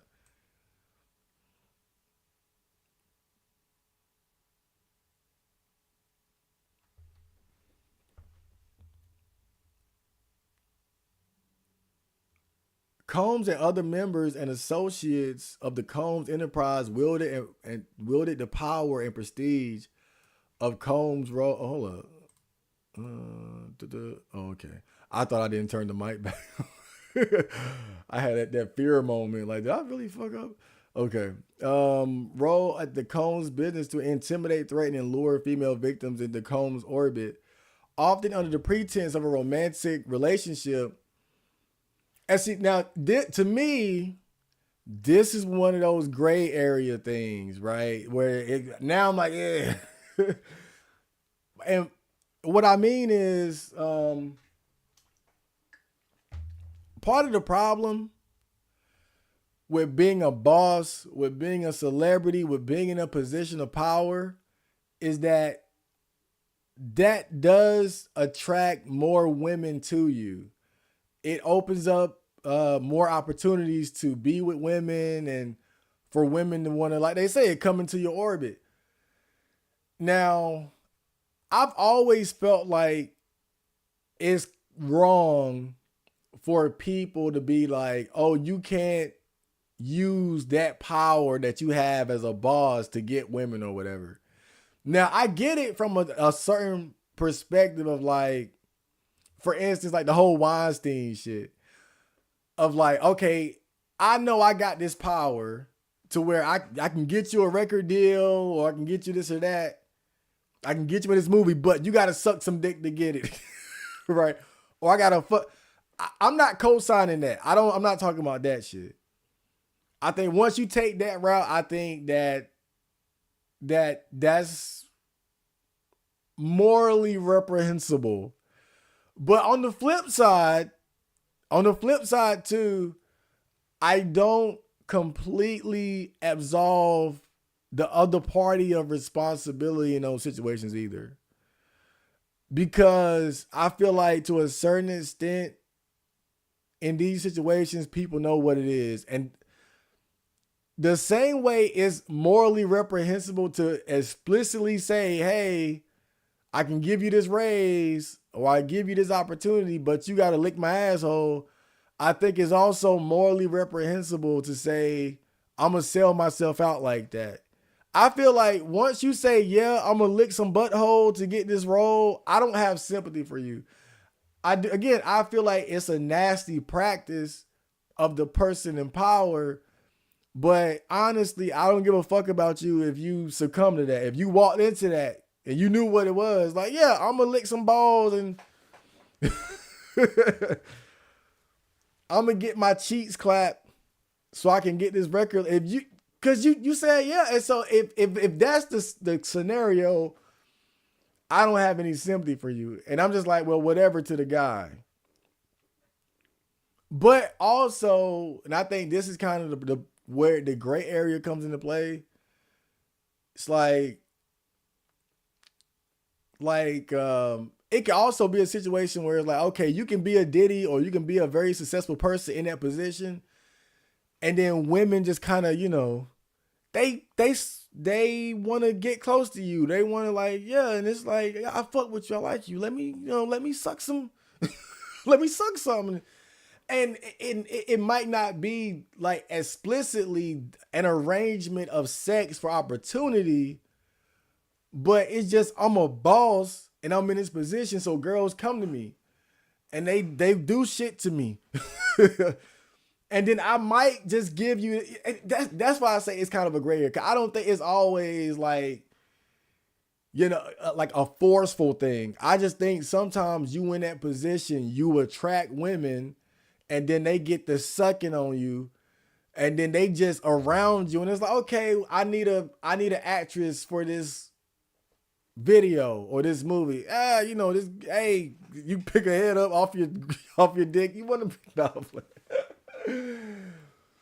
But seriously, like that's, to me, that's one of those gray area things though, where it can be explicitly bad, but it can also be, I think, at just a normal, I don't know if I say normal, but understandable set of circumstances where just because you're in that position, you attract people who are going to be willing to do those things for you, and then you just get close to them and you give them those opportunities just through that association. Combs then used force, threats of force, coercion to cause victims to engage in extended sex acts with male commercial sex workers that Combs referred to as, among other things, freak-offs. Freak-offs were elaborate and produced sex performances that Combs arranged, directed, masturbated during, and often electronically recorded. Now, the first part, as far as like forcing, coercion, I'm not with that. But the second part, that just sounds like a freak being a freak. And I'm not against motherfuckers being freaks. So I'm like, whatever on that. But if he forced you to be in the fucking freak-off tape, that's another thing entirely. Freak-offs occur regularly, sometimes lasted multiple days, damn, and often involve multiple commercial sex workers. During freak-offs, Combs distributed a variety of controlled substances to victims, in part to keep the victims obedient and compliant. Sometimes, unbeknownst to the victims, Combs kept videos he filmed of victims engaging in sex acts with commercial sex workers. After freak-offs, Combs and the victims typically received IV fluids to recover from the physical exertion. Oh my, yeah, I heard that. IV fluids? Like, dude, you had such an intense session of fucking and freaking off. You had to get hooked up to a fucking IV, bruh. You had to get fluids pumped into you. I mean, I've had some great FAP sessions. I've had some great goon and coon sessions in this room, but I've never needed to be like revitalized and right, hooked up to a machine to recover. Usually I just roll over and take a nap. But again, this is what I'm saying. Like, when you got that type of money, you can do that shit. Like, you can do you can take it to the next level. He just taking it to the look. If there was any coercion or force or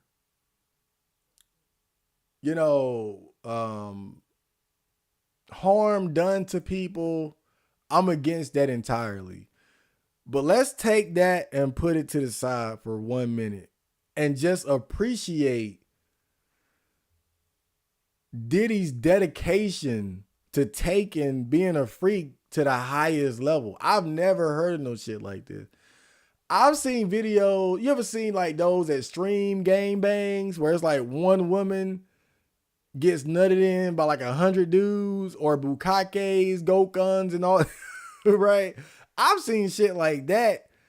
And I don't even think the girls needed any type of like medical treatment after the fact. Like we got to take a moment to appreciate like the fact that Diddy took like freaky sex parties to like a level that we've never seen before, bruh.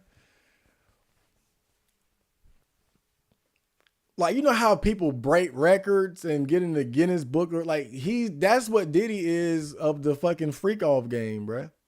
Members and associates of the Combs enterprise, including high-ranking supervisors, security staff, household staff, personal assistants, and other Combs business employees, facilitated the freak-offs by, among other things, booking hotel rooms for the freak-offs, stocking hotel rooms in advance with required freak-offs. I love how they keep calling it freak-offs. Supplies, including controlled substances, baby oil, lubricant. I thought about buying some lubricant today, actually. I need some. Extra linens and lighting, cleaning the hotel rooms after the freak-offs to try to mitigate room damage. To mitigate room.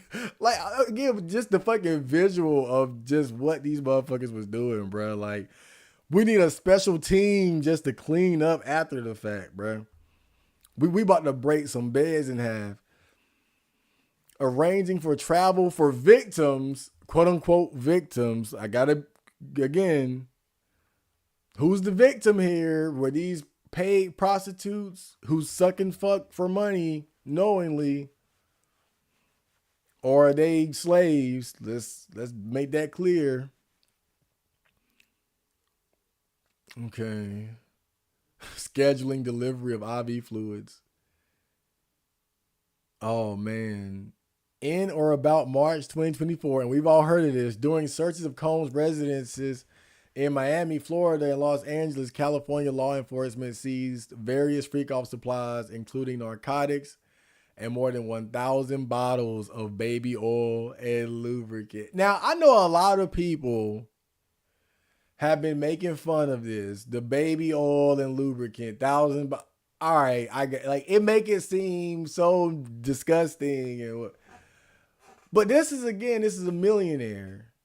This is like, I'll give you an example, right? Like, I'm broke, but I got like 4 things of deodorant on my counter in my bathroom, right? As a broke person, I have 4.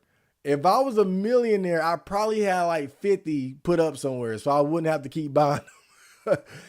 I'm just saying, I think the 1,000 bottles of baby oil and lubricant is more like I got the money to just have, like, this is my stash, because this is what I do, you know? Like, if you broke, you got an ounce of weed. If you got money, you got a pound or 2 or 3. I just feel like people been just giving him too much shit for the 1,000 bottles of baby oil shit. Like, it's funny. I get the comedic aspect of it. Don't get me wrong. But again, we're talking about a millionaire here. So he doing millionaire shit where it's like, he not going on fucking Amazon and ordering a bottle of baby oil and lubricant for the week. Like, this motherfucker is buying a shipment.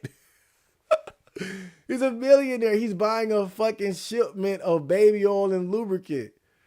Like, if I had the money, dude, if I had the money like that, I probably would just go ahead and order about 100 things of, now not 1,000, because remember, he on a different level. Even if I had the money, I wouldn't need 1,000. But I can see myself getting like I was on Temu today. And I seen like they got this lubricant with the anime girls up there. I was like, yo, I thought about buying it, but I had other, obligations and shit. But if I had money, I would have bought about damn 10, 20 of them, maybe. You know what I'm saying? Like, if I got the money, like, I don't want to keep buying it. So I was like, let me get 20 of them anime girl lube. Let me get 20 of them anime girl lube. Can I bring it up? Can I bring that up? I might want to be careful here. Oh, hold up. I might want to be. I'm gonna kind of. Yeah. I might have me a freak off one day. Let me hold on, let me try to braid this. I was on Temu. Let me braid this shit up. I was just about to get it too, bro. I was like, damn, I really need some other things. I really need. Let me see if I can find this lube for masturbation. Let me see here. Okay. Oh, why it ain't coming up? Oh, yeah, these, oh boy. Yeah, these are close to what I was, but that ain't exactly what I saw, though. That ain't exactly what I saw. Yeah, it was this right here. It was this right here. Yeah.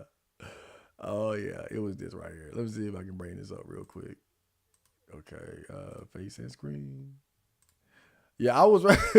I was on Temu today, and I was like, y'all, I might need some, right? And so what I'm saying is, okay, this is 370 milliliters of Onatsuyu lubrication, $18.19. If I got it like that, I'm not buying one. I'm gonna be like, hold up, quantity. Not, I'm gonna get the max. I'm gonna get 9. But this what I'm saying, like it's levels to it, because I still wouldn't get the 1,000. I'm just saying, when you put his money into perspective and then add that to the fact that he's the freak off champ of the universe, it makes sense, right? I would have about, 9 to 20, but at his level, 500 to 1,000, because you're doing this shit all year. So it's a different level. It's a whole different level. Ooh, it's a whole different level. Okay.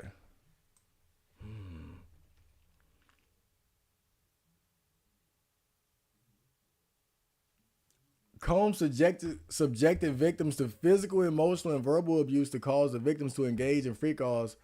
Combs maintained control over his victims through, among other things, physical violence, promises of career opportunities, granting and threatening to withhold financial support, and by other coercive means, including tracking their whereabouts, dictating the victim's appearance, monitoring their medical records, controlling their housing, and supplying them with controlled substances.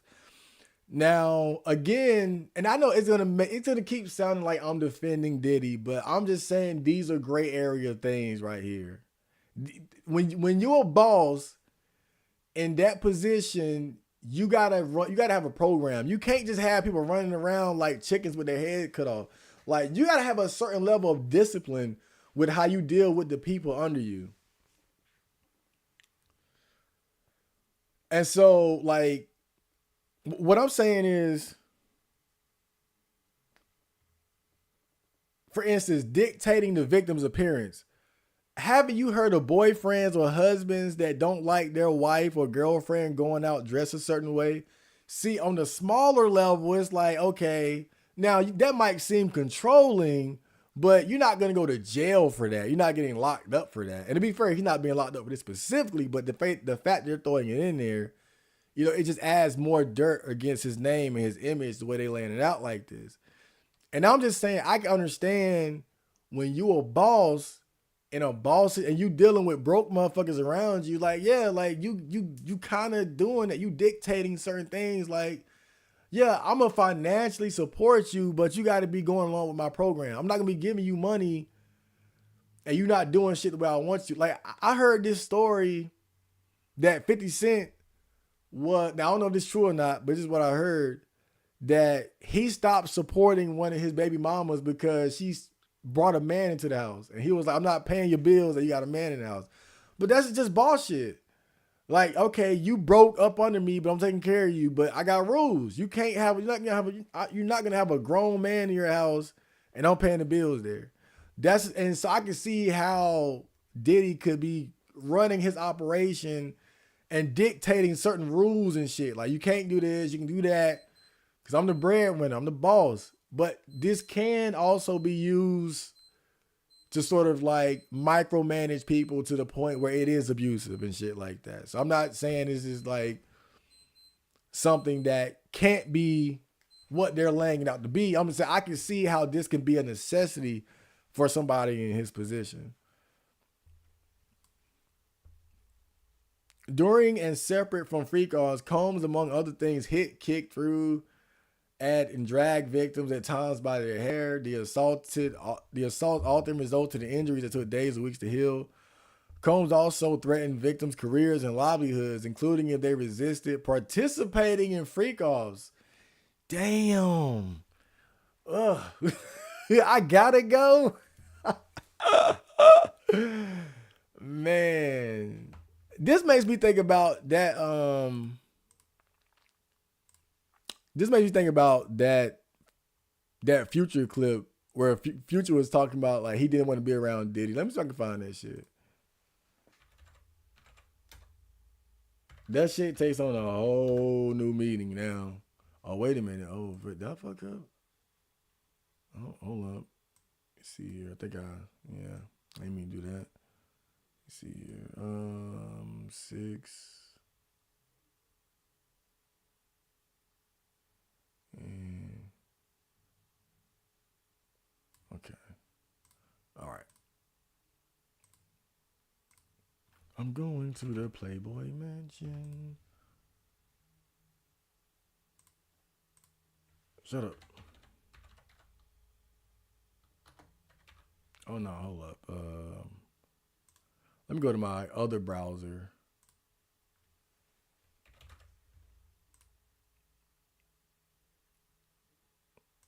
If you're tired of seeing YouTube ads, get Brave browser. It's legit.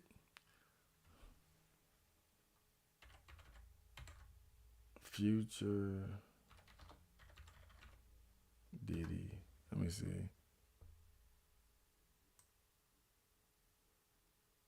Yo, yeah.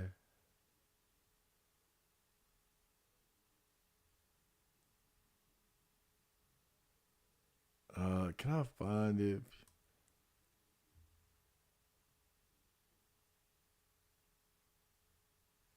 Um,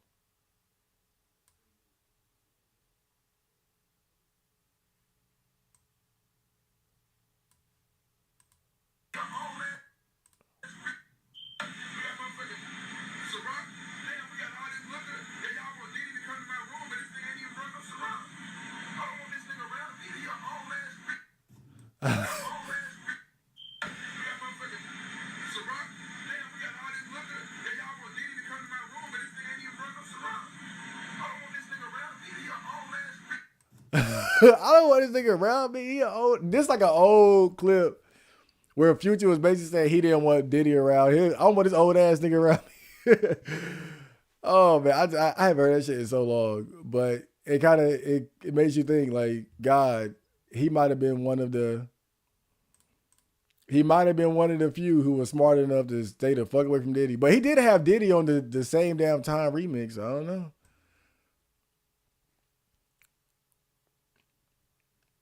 Members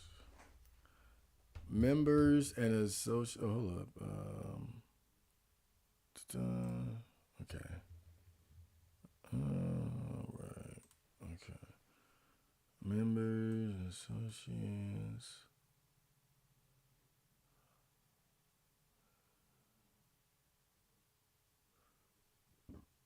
Oh, excuse me. Members and associates of the Combs enterprise enabled Combs' control over victims by following his directions regarding financial payments to victims, advancing or suppressing the victims' career opportunities, and acquiring the controlled substances Combs used to keep the victims compliant. So this is also one of the big accusations surrounding Diddy. This has been accusation that's been on his head for years, right? That he was kind of a gatekeeper within the industry.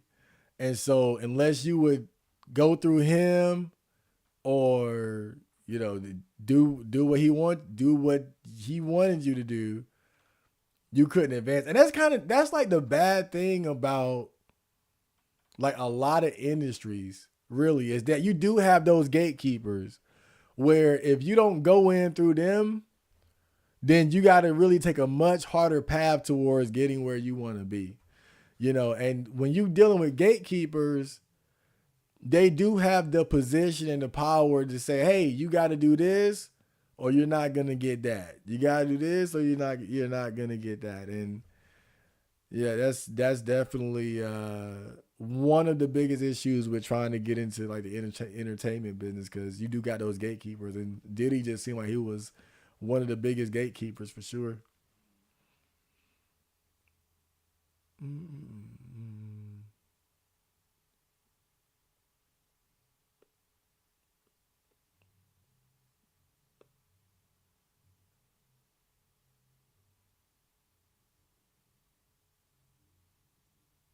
Okay, multiple acts involving kidnapping, chargeable under the following provisions of state law. Kidnapping, damn.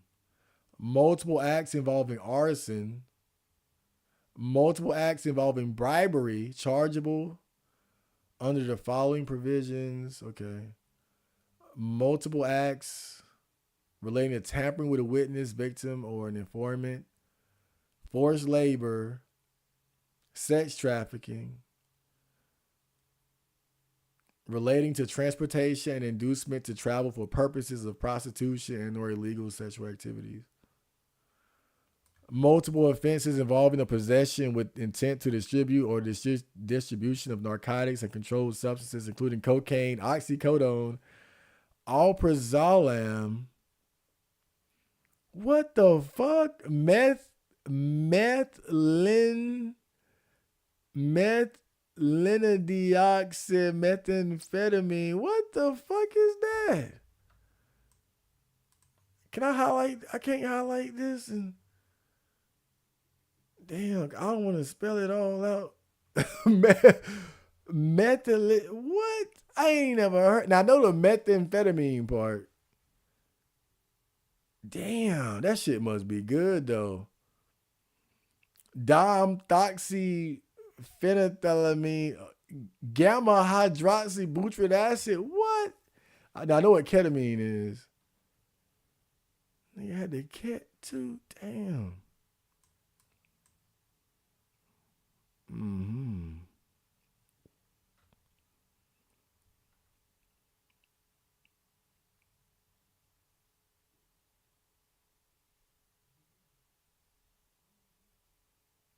Count two. I thought we were just. I thought that was it.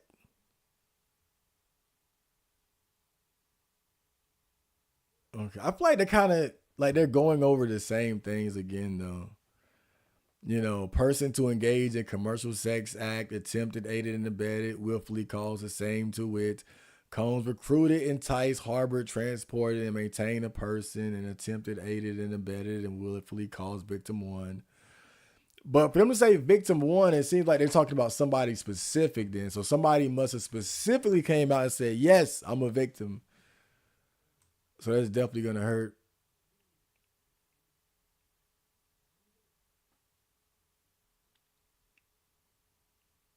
So they keep going, they're going over the same thing. Forfeiture allegations.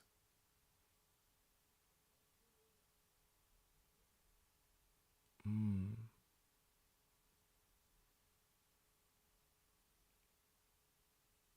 All right. I mean, I guess that's the skinny of it right there. Shit. Well, you know, the thing about the thing about Diddy, the thing about Diddy is that there have been rumors surrounding him for years. I feel like the perception of Diddy in the world of hip hop has always been kind of like a Dr. Jekyll, Mr. Hyde type of thing, where I think that it's undeniable that he had a lot of success, power, and respect within the industry because of all the success of Bad Boy Records. But also, he was an example of, a successful hip hop label CEO that went beyond the limited field of just rap and found great success. In things like apparel, He had the dealings with Ciroc, and he was involved politically, socially. Remember the whole vote or die situation. He had the reality TV show. I mean, he. I feel like he kind of really, and I think you got to give him credit for this. In a lot of ways, Diddy paved the way as far as like how you could take this hip hop shit to higher levels beyond just music. Like when you look at something like a Rockefeller Records that was coming up probably like, in like the late 90s, early 2000s and shit like that. I feel like a lot of what they did was kind of like a few steps behind what Diddy was doing, if you think about it.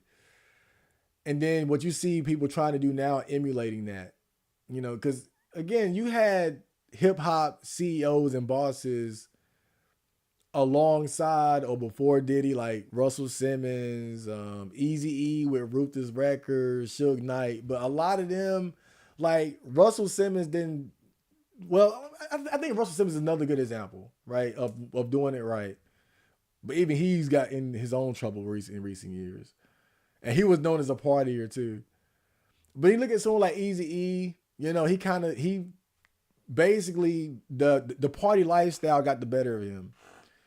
And he died before he could take Ruthless Records to higher levels.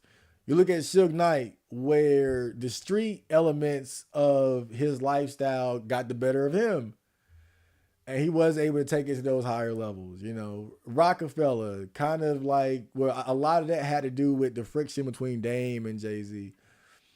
But the point is, like if you take away all the freak shit, Diddy did a lot in the industry and beyond rap. Like and I think for that, people had a lot of respect for his name.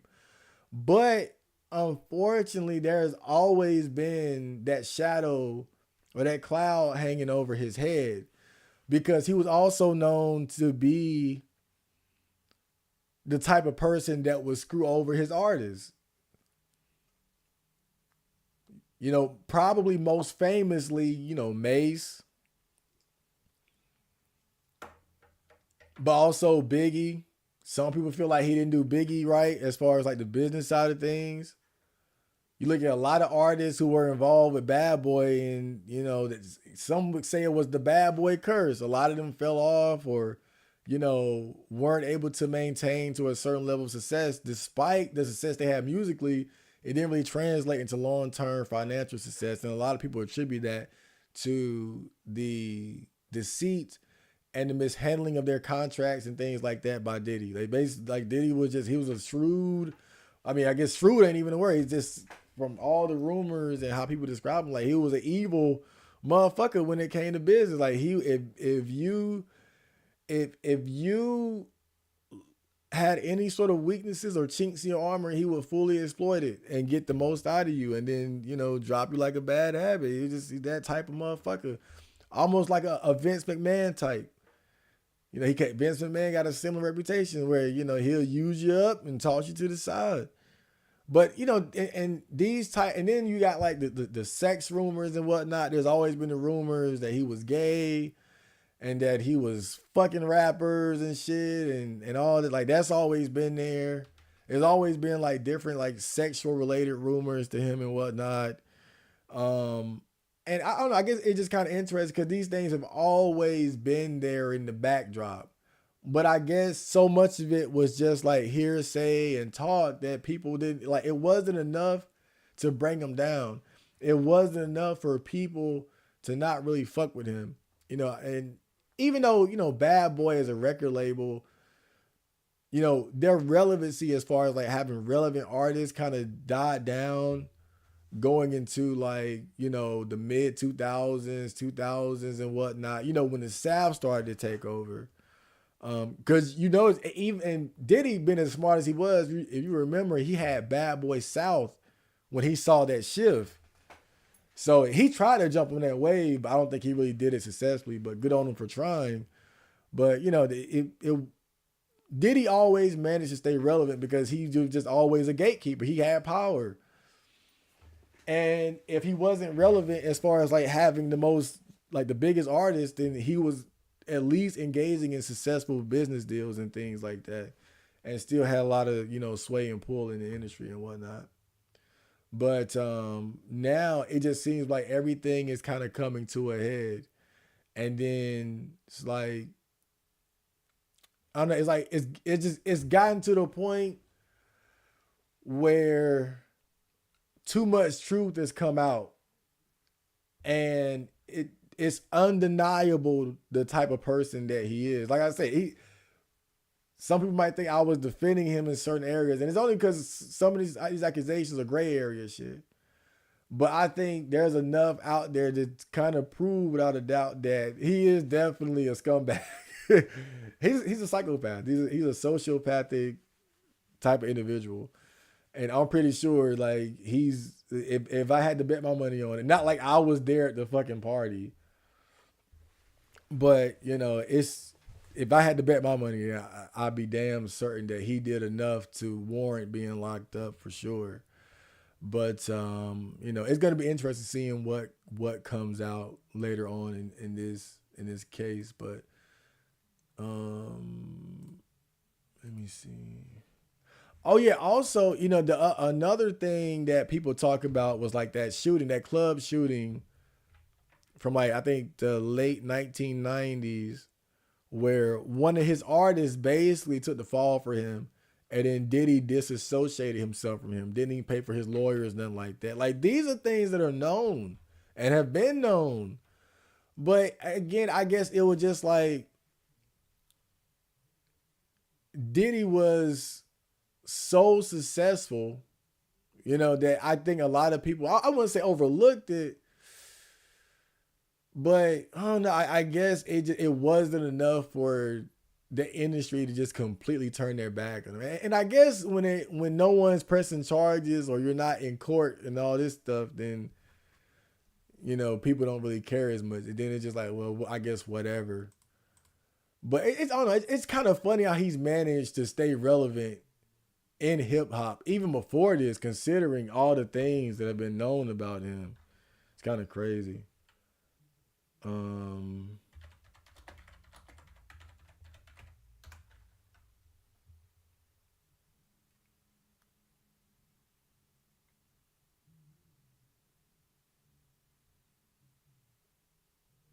Oh shit. Now this is hold up. Let me see this. Oh no. I want to see this. Oh,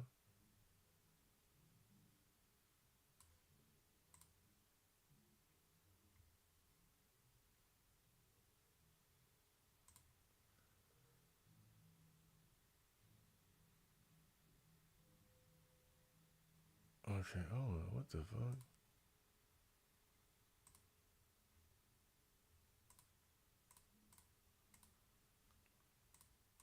It's like they want you to look at ads for a fucking article, man. Come on, man. Like I just want to read some shit. Can I just read it, please?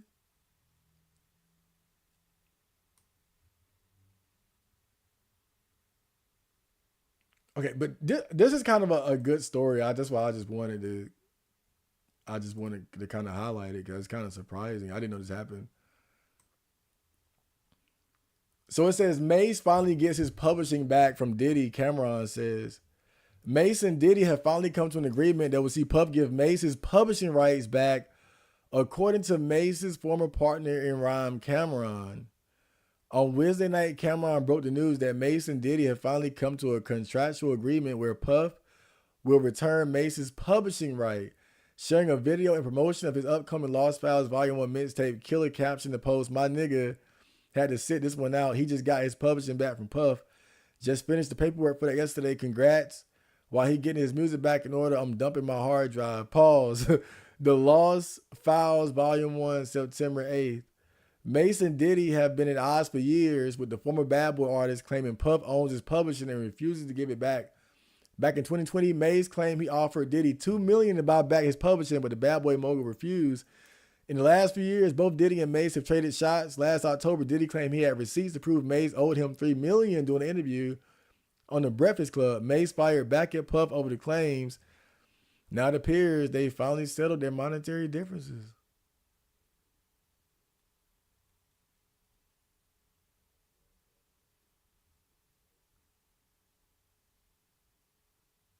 Damn, that's cool as fuck. I'm surprised. I always thought, man, but I don't know. Maybe Diddy, because this happened like last year, so maybe he kind of saw the walls starting to come in, and he was like, "Let me get some good karma going." I don't know.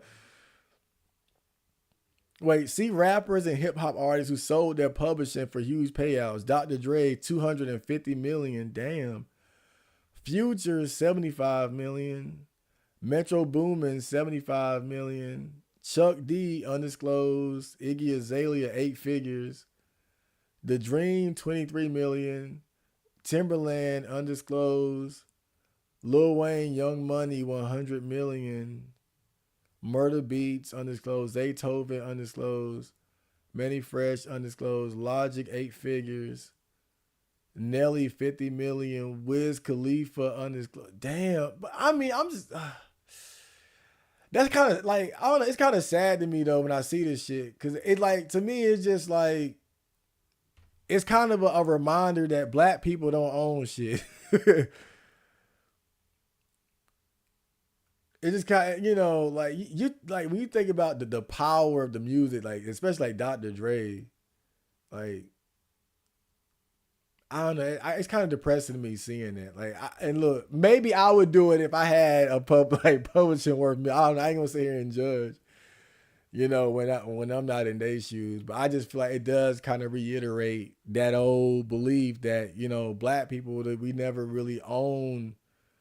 Like we don't really embrace ownership the way that we should and controlling shit. We just want the bag, as opposed to being the owner of something significant, the owner of something that means something, the owner of something powerful, a legacy, the owner of your own legacy, as opposed to, I mean, I guess, the money is nice too. That's generational wealth, but I don't know. I would love to have that conversation with the guys who sold their publishing and just to see the reasoning behind it.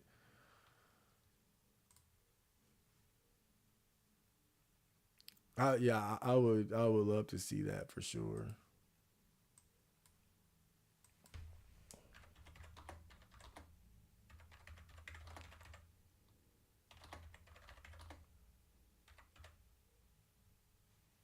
Why is owning your music publishing? Owning your masters allows you to retain control over your music and maximize the potential profits you can make from it. You can collect mechanical royalties from the composer or songwriter's share for each copy distributed, as well as performing rights royalties for radio performances or other public performances. So that's basically your masters, because that's what they used to always call. Used to call it your masters back in the day.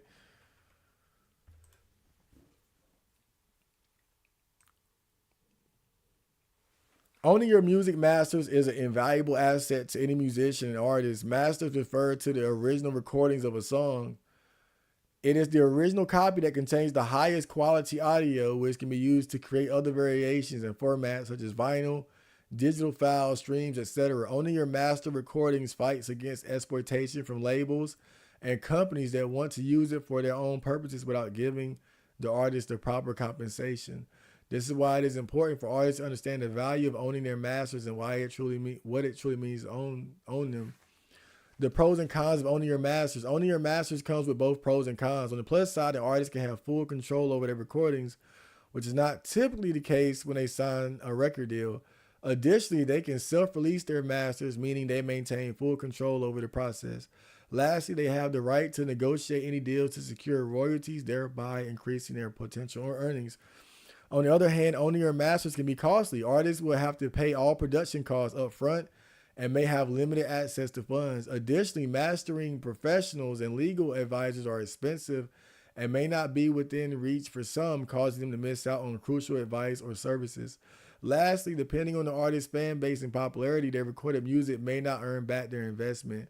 Furthermore, owning your masters can be a time-consuming process. Artists must be willing to invest a significant amount of time into the production and promotion of their music. Additionally, they must be prepared to handle the administrative tasks associated with self-releasing their music, such as registering for copyright and collecting royalties.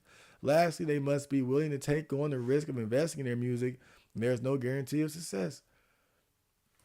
It is important for artists to understand copyright and licensing regulations to protect their master recordings. Copyright regulations give the artists exclusive rights to their recordings as well as the right to use and distribute them as they wish.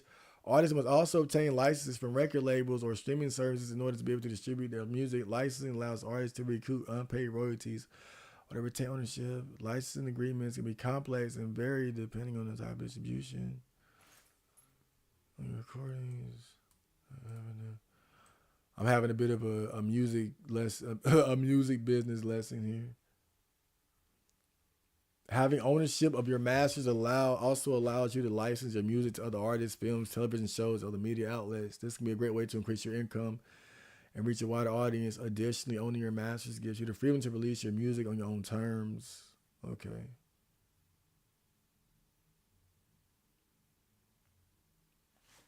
Damn. Being signed to a record label, like, it just, I don't know, it seems kind of bad in that regard. Like, but then again, it's like, to a certain extent, you didn't have a choice, because it's like I kind of get it from the perspective that if you didn't sign the contract, somebody else would, you know. If you were running a record label and you had hungry artists knocking on your door every day,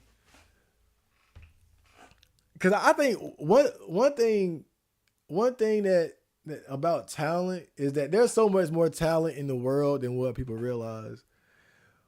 But the hardest thing is getting the opportunity to have that talent exposed, you know.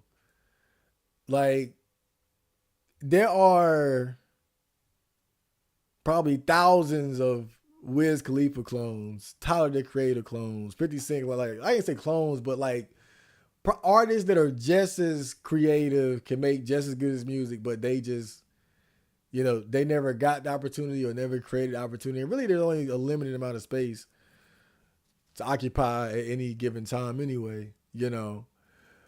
But it's a lot of talent. And if you're during that time, now it's better because of internet and the stuff you can do for yourself as an artist.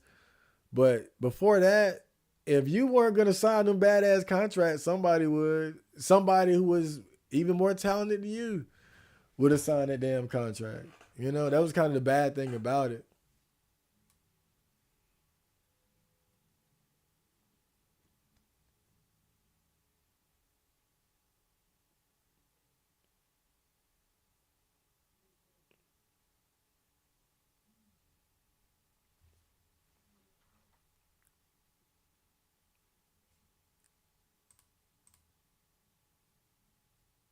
Oh, man.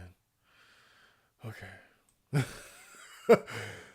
Oh, so I got kind of lost there. You know, I went on like a little music journey there. That's cool though. Sometimes, no, 1,000 bottles of baby oil. Oh, Devin Day, welcome to the stream. 1,000 bottles of baby oil. Yeah, I think, again, man, I get it. It's funny. It's funny. But I'm just saying, I get it. When you got that type of money, give me a shipment. You don't buy stuff one at a time. Like, if I had the money, I probably would have got like 3 mini PCs at the same time, not 1,000. But I would have been like, let me get 3 of them. Or at least I would have got the one and I would have saw how good it was and be like, let me get like 3 more and give one up, give one away and have one for backup, some shit. So I kind of get it. When you so rich that you got money like that, you buy shit by the truckload. You buy shit by I'm not buying a bottle of Ciroc. I'm buying cases. I got cases of Ciroc in the basement. Like, that's what a rich person would be able to do. So the baby oil ain't that big, bro. Like, you could probably fit 1,000. You could probably fit 1,000 of them in about, 8 or 9 boxes or something. Shit, so. I kind of get it, man. Same reason they never took down Epstein. Good point.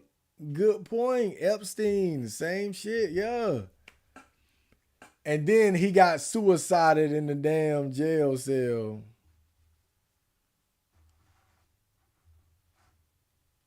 He got suicided in the jail cell.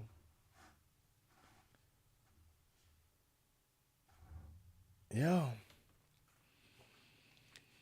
Cause the thing is, you never know what type of people in powerful places are involved in different type of shit, you know? Like what their fetishes are, what type of freaky shit they like to do, like drugs and whatnot. You never know. I think most of the time we're so used to seeing like celebrities get exposed, but you got to remember like every type of degeneracy or hedonism or indulgence is relevant on every level, bruh. From the common man to celebrities to politicians and people in the government. But I think the difference is once you start getting to that level of politicians, people in government, senators, House representatives, parliament, presidents, vice president, and the shit that they do, that's dangerous territory right there because they got a different level of power. Like when you talking about the people who really run shit, I mean, even like just you gotta look at the power level aspect of it. Like look at how much Diddy was able to get away with. Epstein, Hugh Hefner, powerful people, and for years of shit that they were doing and getting away with. Now imagine you on that next level, right? That the government power level, FBI, CIA, shadow government, Secret Service, presidents, you know, not millionaire, billionaire shit, you know, like you get to that level, Epstein Island shit.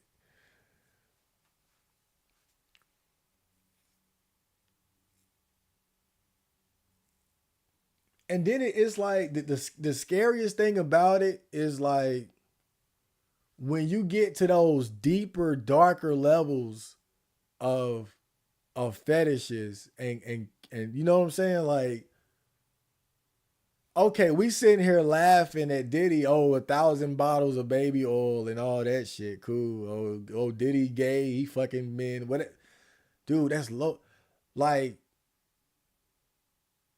you ever seen that movie, a Serbian film? I'm talking like that's that upper level, bro. That motherfuckers don't even like. What happens when somebody got that Jeffrey Dahmer DNA, that Ted Bundy DNA, a little bit of that Diddy DNA, all that, but they got like shadow government level power. You feel? And that's when shit really gets scary. That's when you hit that Epstein Island level of scary where it's like we're having sex with underage people freely and all like, but even next level, like we got like snuff. It could get that dark. That's all I'm saying. Like, why not? Like you can't be thinking this shit ain't happening.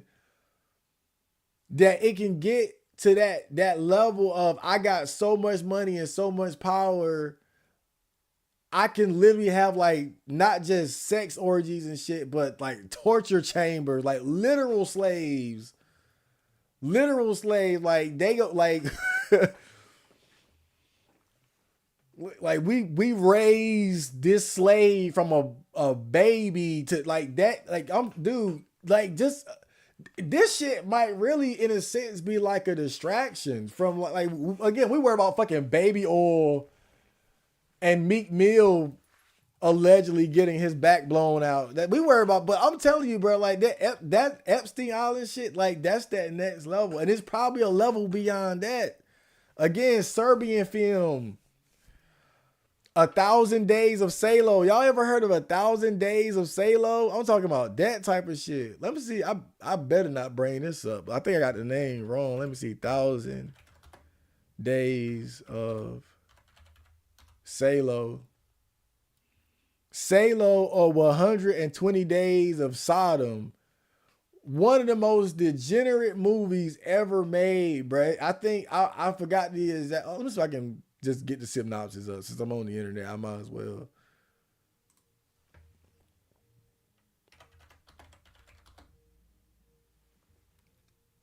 Get the synopsis up.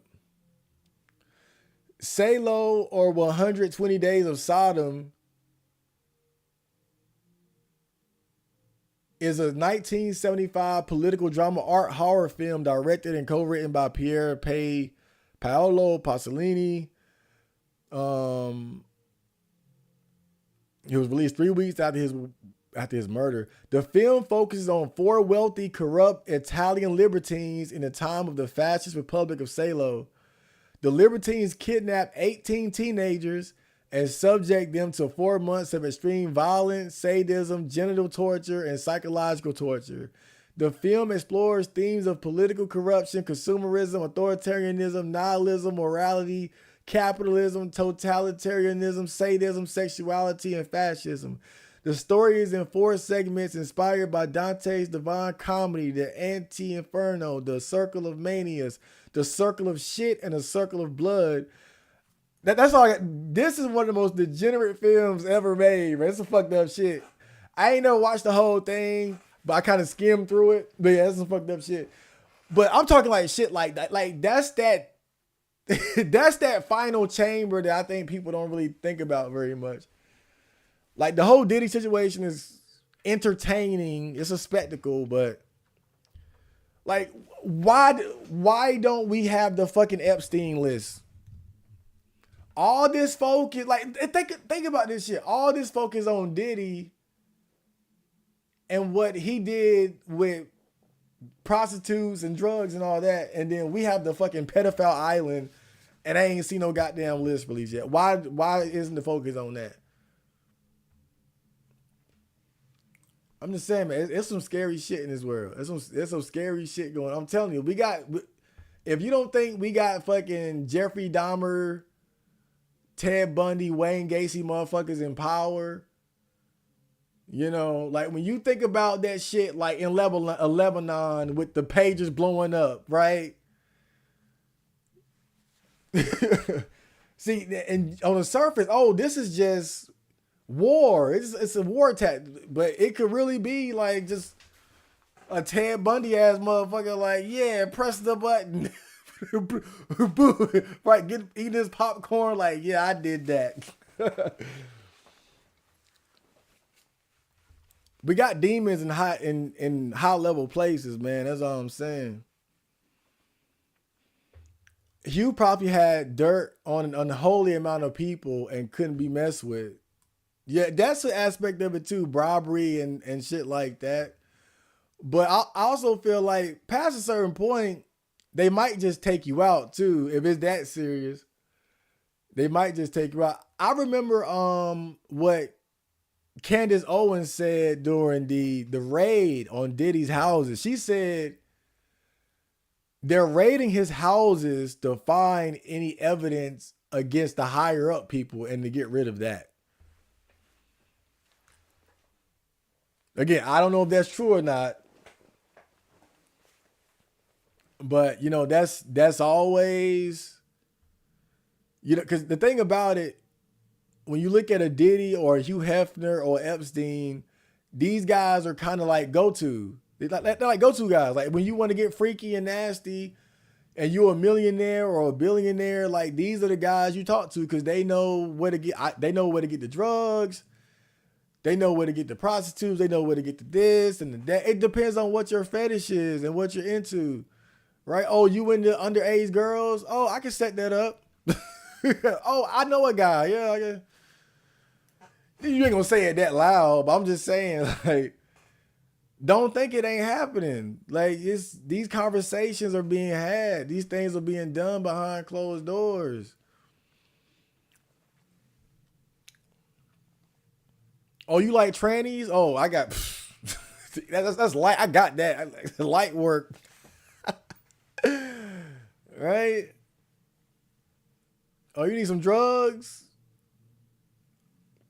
You need meth? You need coke? You need Molly? Oh, I got that. Make a phone call. This shit is happening. It's happening all the time. Because the thing you gotta remember when you look at the government, like they all human just like us. They human, just they look. They, some of them are normie squares for sure. Don't get me wrong, but you got freaks everywhere, bruh. Some of them motherfuckers they look at porn.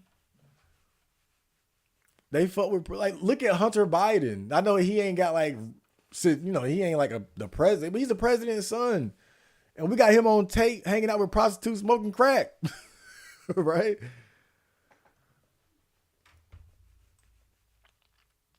To be honest, a lot of the elite in this country engage in sex trafficking. Hugh had had too much influence to be considered a person of interest. Yeah, and that's what I'm saying. Like when you say sex trafficking, I kind of just feel like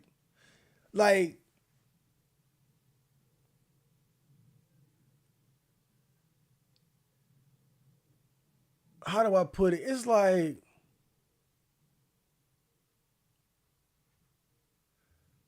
you ever hear like that concept of people only being comfortable with you if you got dirt on your name. It's kind of like if you look at a gang and they're trying to recruit new people into the gang, but you always got to be worried about snitches or soft motherfuckers, squares, rats, and all that, informants. So what do? You get them to put some dirt on their name first, right? Like, okay, you can get in, but we're going to jump you in. We need you to commit a robbery or shoot somebody. Like, I remember I watched this movie. I forgot what it was called. But the guy was a undercover, and he was trying to infiltrate this gang. And one of the first things they had him do was go on a shooting mission to go shoot somebody. Now, he act like he was missing the whole time. Well, he was missing, but he was just like intentionally missing so he wouldn't have to kill nobody. But that's what they did because they needed to know, like, all right, are you cool? Are you a trustworthy? If you shooting at motherfuckers, then you can't be no cop, right? But what I'm saying is like, if you look at this sex trafficking thing, it's almost like it's set up in such a way that if you ever get out of line, we can come get you at any time. Because it's so much of a gray area thing. And then then on top of that, the things you really did do. But it just, again, when you think about it, it's like they all got dirt on their name, like these celebrities and shit. But it's to an extent where the general public will overlook it up until a certain point. Because you got to think, even with everything that we know, if the government law enforcement wasn't going so hard after Diddy publicly, because I mean, like I said before, think about all the shit that we already knew about him, all the shit we already knew this motherfucker was a scumbag, but he was still able to be a gatekeeper in the industry. He was still able to have significance in entertainment and do what he wanted, despite what we already knew about him. But it's kind of like what I say about politics and the news now. Nothing is real until the mainstream media accepts it as real. That's the world we live in now. You remember when at first Biden having dementia or suffering from cognitive decline, that was a right-wing conspiracy. Remember when it was a conspiracy, and now it's accepted fact, and it didn't become accepted fact until the mainstream media embraced that narrative after the debate with Trump. And then that's when the normies embraced it. And like I said, so nothing is real until mainstream media embraces it. And it's kind of the same thing with these situations. Nothing is a crime until law enforcement gives a fuck. It don't matter until law enforcement is kicking in them doors. Like Hugh Hefner could have just as easily been Diddy when he was alive. If you think about it, sex trafficking is such a vague thing. They could have got him for sex trafficking. Why not? So like it's almost like it's set up to be that way where it's like we can get you anytime we want to. We can get you at any time. Now, what Diddy might have done to attract this attention, I don't know. I've heard some people make those speculations. Like like Soldier the Game Spitter, he was talking about it today or yesterday or whatever, and that's basically what he was saying. He was saying that Diddy got out of line, and that's why they put that heat on him.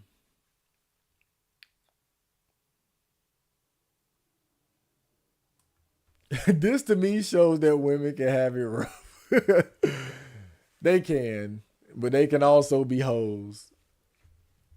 You and Diddy ain't really compare. I think there is a comparison there. I think there is definitely a comparison. I think at least as far as like the sex trafficking part, at least as far as the sex, because think you got a wealthy, powerful man, millionaire.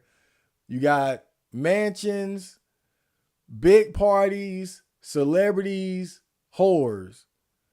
I mean, let's not sugarcoat this. Those play a lot of those Playboy bunnies. We all like most women are willing to take pictures nude and all that shit. I mean, let's be honest. It was softcore pornography.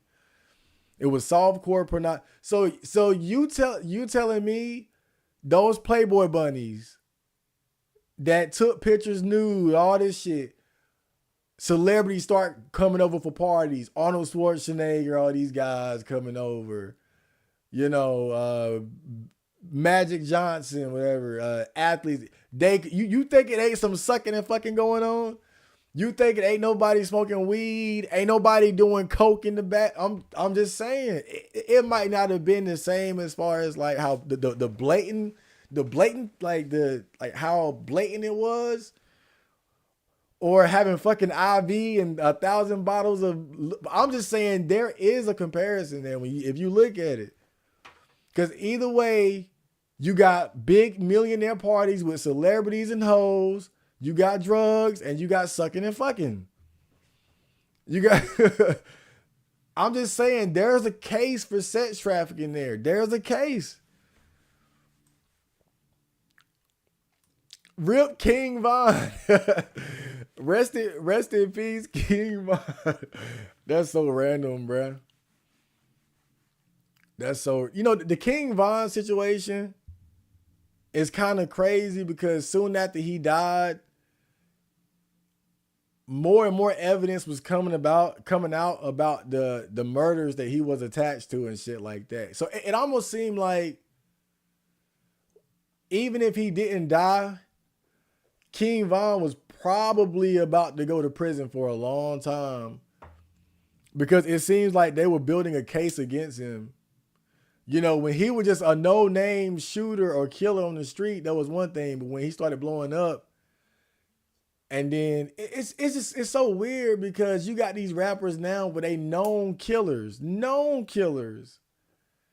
And they talk about it, they brag about it. They hide behind, the cute lingo and shit. I'm smoking on an op or this and that. I got this many hats. I got bodies, this and that. They joke on live about shit like that. But they like that's the weird shit now. Like we got rappers now who are like literal known killers and shit. Like, but usually those types don't last very long. So that's the only thing about that. But yeah, I mean, it's like the rap shit got too real, bro. Like motherfuckers was complaining about studio gangsters and fake rappers. Oh, NWA, they were fake gangsters and all that. These motherfuckers too real now, bro. It's like, damn, we need to dial it back. Y'all ain't gotta be that real. I wonder if the lube was high quality. I bet. Oh yeah, he ain't buying the cheap shit. He ain't buying the lube life. He ain't buying the shit with the anime girls up there. Shido Itsuka, welcome to the stream. On the whole, lube shit's high quality. I bet. I bet. Lord Osama, welcome to the stream. What's good? Marco Party win. Oh God. Honestly, bruh, I don't like. I don't, man. I don't know. Like this. This is gonna make me sound zesty for sure. But I don't know if I want to throw a party with girls, bruh. Cause girls ain't nothing but trouble, man. Girls ain't nothing but trouble. Girls ain't. I feel like if I was gonna have a party, it should be like a video game party or some shit. Like we just gonna play Street Fighter and Tekken. And if you got weed, you can smoke it. But girls, man, you tell like once you start bringing girls into the equation, you got problems, bro. You got problems because then shit can happen. It's like because you hear about these different stories and shit. Like, excuse me, I don't remember all the details, but I think there was a party that Kai Cenat was having, and then there was a girl who claimed she was sexually assaulted by one of his friends at the party, right? And so this is some shit that can happen. So you throw a party, you a celebrity, you cool, and you got a bunch of guys, bunch of girls over. You ain't doing shit but partying and having fun. You hosting the shit, you turning up, but a girl got sexually assaulted upstairs, and you didn't know about it, and boom, you wrapped up in the shit now. That's the type of shit that can happen, man. And I know I'm being like, I guess pessimistic or imagining the worst. You have thousands of, I don't know, you have many parties, big parties every year, and this type of thing only happens occasionally. But it's one of those things you gotta be careful about, bruh. It's just one of those things. Like you can't be partying recklessly, especially if you're a celebrity, if you're successful, and then girls just complicate shit. They do. It's just like on my Discord, I don't got many rules, but one of the rules is no girls allowed. Girls don't do nothing. Girls ain't nothing but problems, bro. Look what Diddy going through.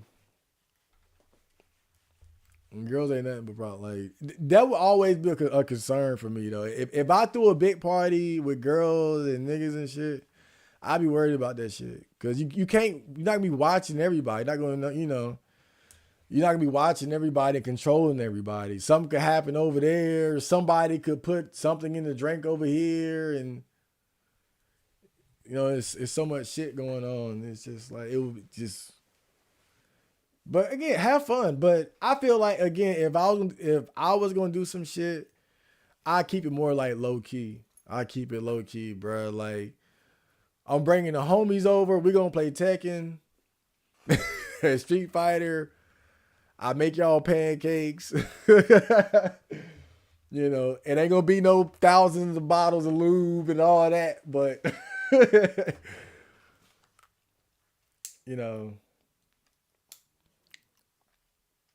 I'm just very like wary of the issues though that girls bring in these types of situations. You gotta be careful with that. You gotta be careful with that shit. Chad, do you think Diddy was behind all the multiple recent black rapper hits because they denied his freak off invites, like Black Twitter is claiming? Black rap. Well, a lot of these rappers that have been dying,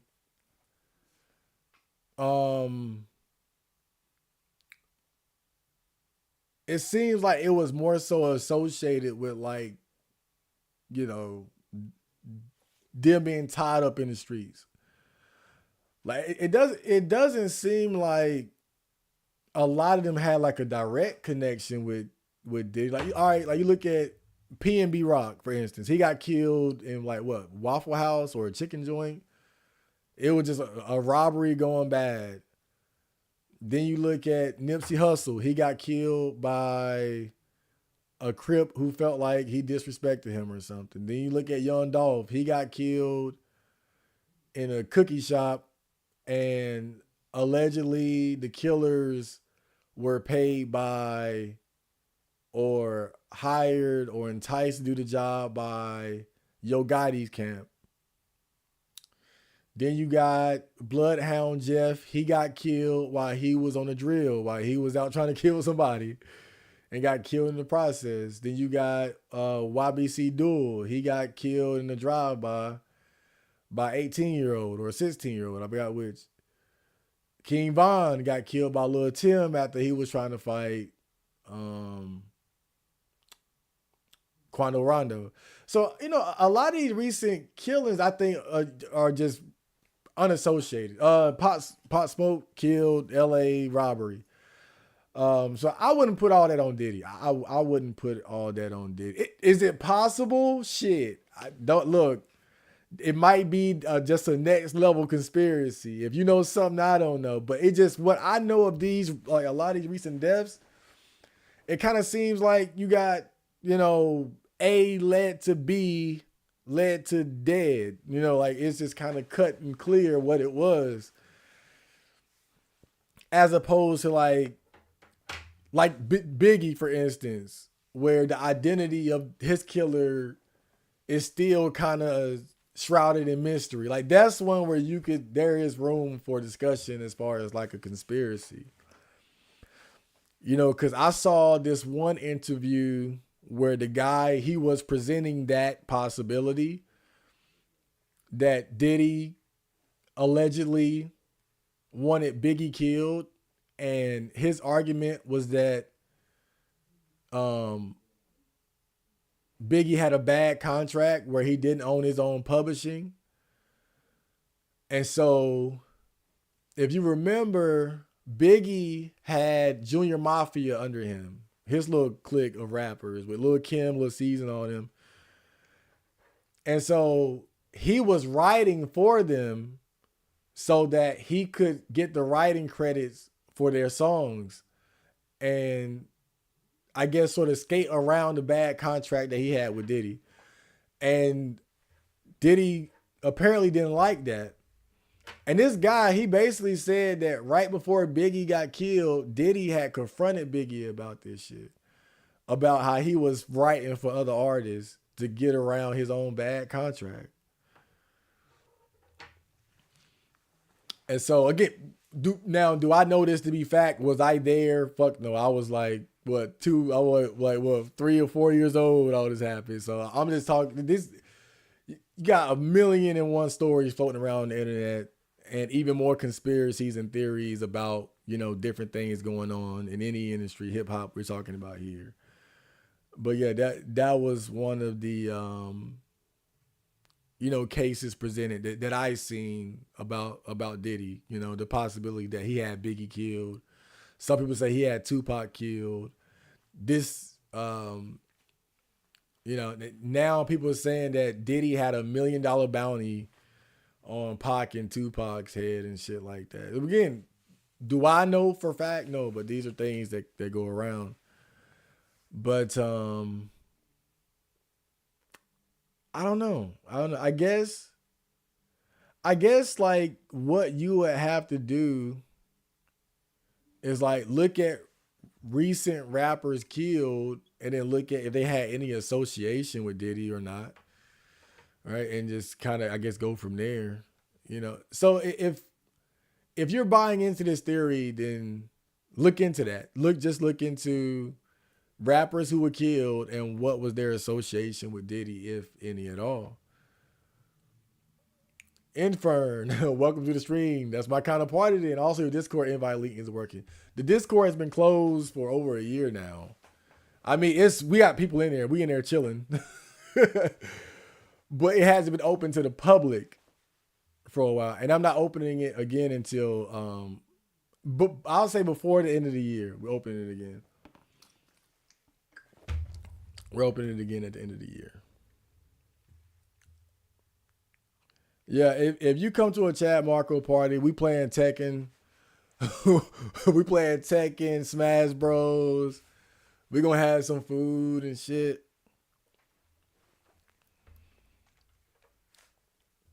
You know, we might record a song together or something. It'll be some real cool. Yeah, and we'll go out and we'll all like work out together. See who can do the most push-ups. Like that's a Chad Marco party, bro. Like it ain't gonna be no freak off shit going on. It'll be relatively drug free at that. If you got weed, be my guest. If you got weed, be my guest. But you know,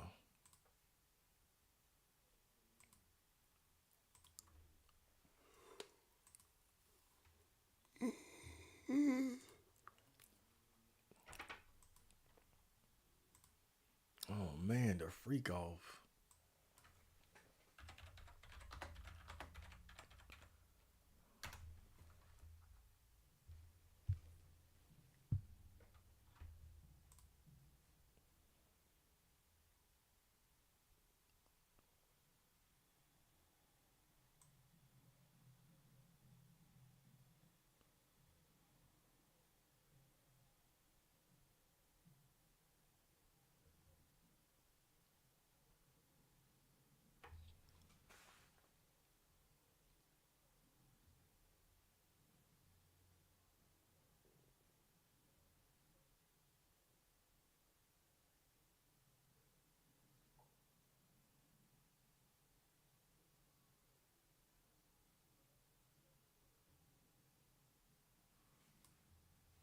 Damn. It says here, like he had hidden cameras. Some of the illegal sex marathons allegedly occurred at Diddy's residence. One of the Department of Homeland Security agents who helped raid Diddy's home in Miami in March recently told the New York Post that Diddy had sex rooms full of sex toys and bondage gear. The rooms were also allegedly laced with hidden cameras. So if you were in those sex parties, you were being recorded from every possible angle, including angles you wouldn't have known about, the agent said. Diddy was said to use these recordings to blackmail victims into participating again. Now, I wonder, because the thing about cameras is not unusual to have cameras in your house.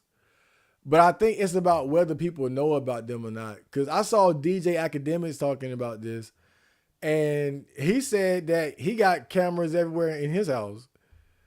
I think maybe not in the bathroom or some shit like that, but basically he says like anybody that comes to my house, they know it's cameras like in damn near every room.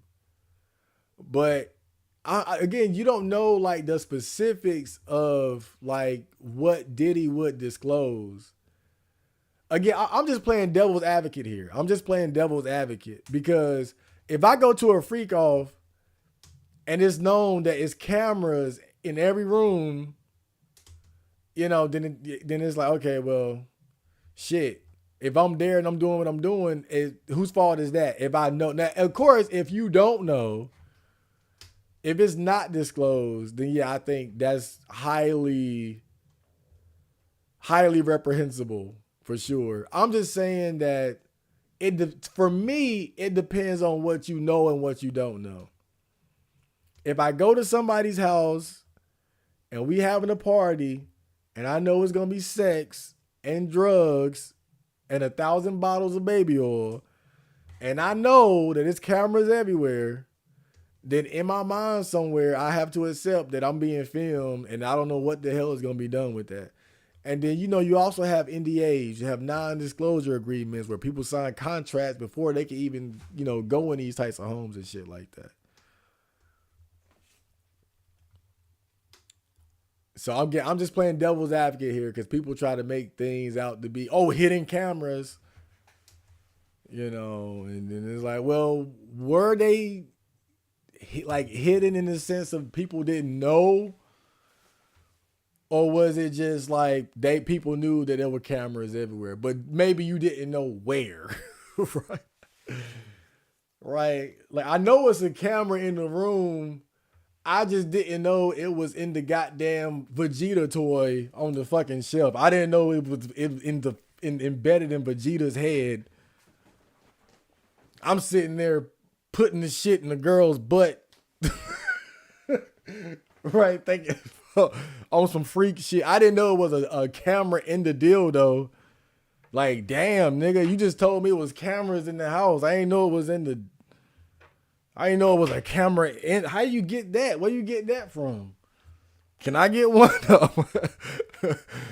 Damn.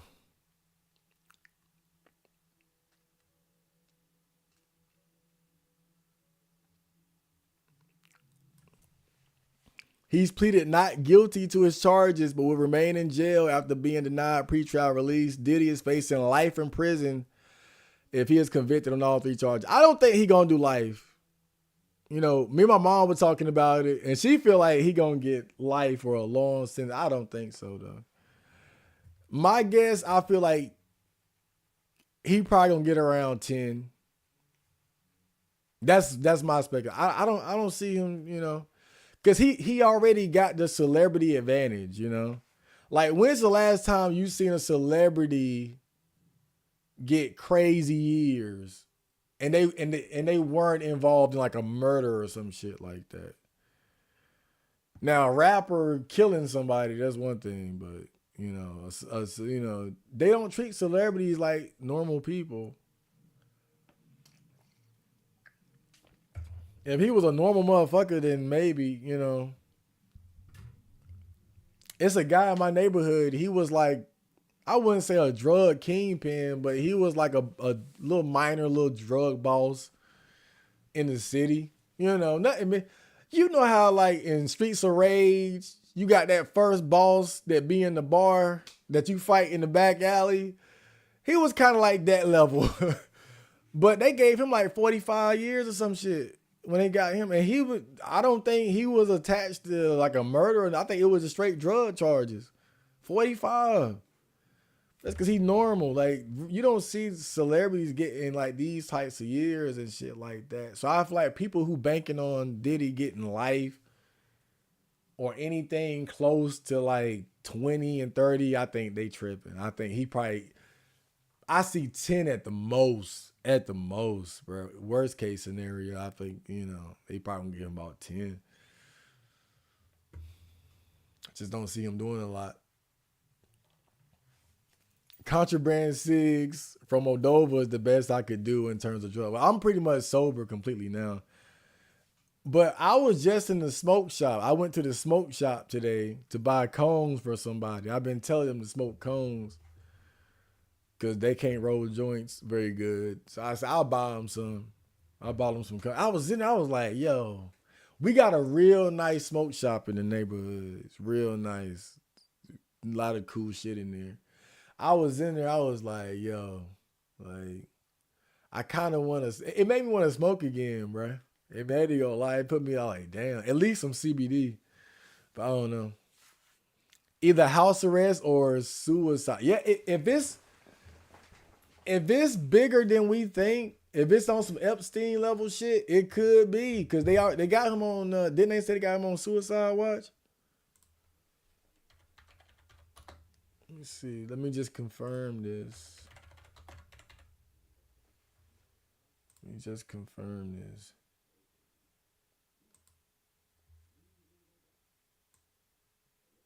Yep.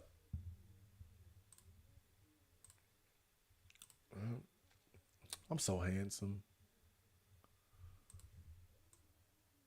Diddy is in jail on suicide watch. Yo. Yo. They raided the house. They raided the homes.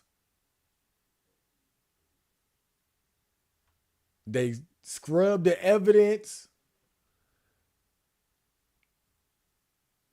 They got everything, and now he locked up on suicide watch. Bro, look, if he guilty, he guilty, but he deserve a fair and speedy trial by a member of his peers. I'm just saying, bro, like, this shit is, like we in the red zone. Well, he in the red zone, but it's he on the same trajectory as Epstein, bruh. After years of involved in sex trafficking and doing different deeds, questionable deeds with rich and powerful people, you finally get locked up, and arrested. You on suicide watch, and then they find you dead with the tapes destroyed. Yeah.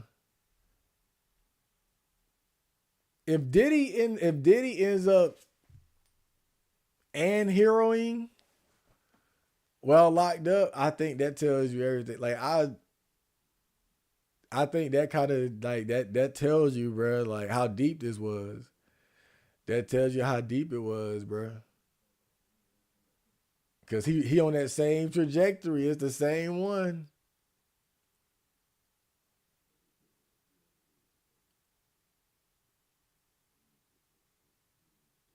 They gave him a breakfast cereal, fruit, and a breakfast cake. Damn.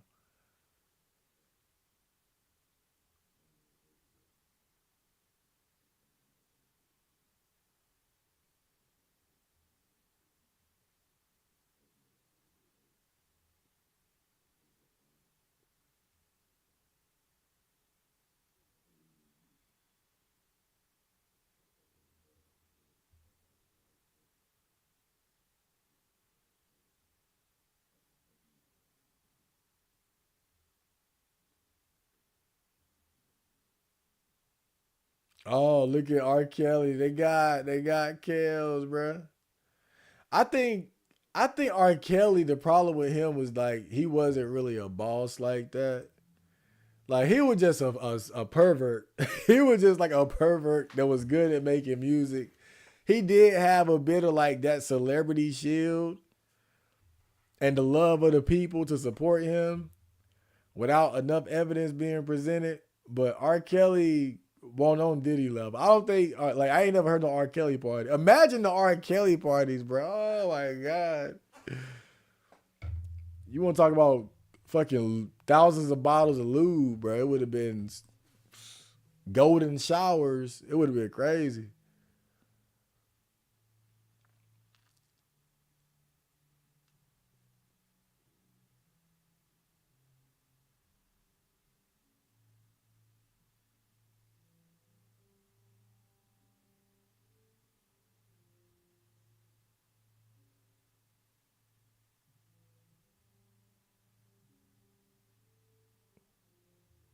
Damn.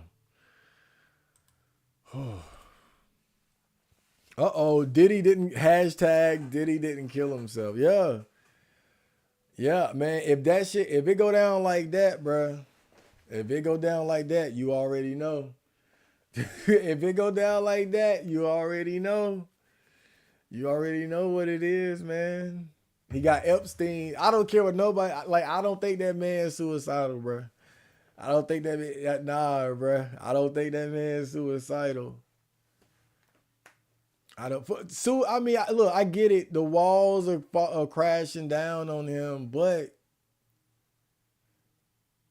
because like people always talk about like celebrities going to jail and they gonna get beat up, they gonna get raped and all that. But what you gotta realize is that like how many confirmed cases of a celebrity like a Diddy going to prison or jail do you have? Or like they definitely got assaulted and raped and all. You don't hear it. Don't in real life. It doesn't happen like that. Like these guys are in privileged position in prison. They have enough money to buy protection on the inside. Like you see what's going on with Tory Lanez right now, where he's in prison, but he's like supporting a lot of the prisoners in there with him, like putting money on their books and helping them get legal representation and shit. Now, bless his heart, but I don't think he's just doing it out of the kindness of his heart. That's for his own protection too. Because if you in prison and you a celebrity, you got money and you putting money on people's books and you helping them get representation, they got, now they have incentive to protect. Don't fuck with him because he helped me get a lawyer or he put money on my book. Don't fuck with him. And Diddy even if he go to prison, he gonna have money to do shit like that. Probably don't even have to. I'm just saying, like, it's ways for celebrities to be protected in prison. You know, especially if they got money. You see Tory Lanez doing that perfectly right now. He's helping out his fellow inmates financially. And so that's going, now it's like, why are you gonna fuck with him? And he helping everybody out. Diddy can do the same shit. He can do the same shit, you know. He might have a little extra hate based on the allegations, but as long as he ain't do nothing with no kids, and I don't think that's gonna exempt him from being able to get that kind of protection. And then on top of that, it make the jail and the prison look bad.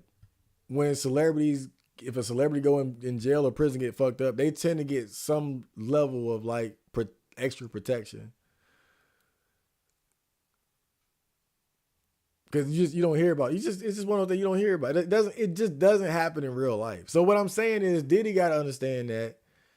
And he got to understand that he not about to get. Now, if the verdict come down and he get life, 40, something like that, okay.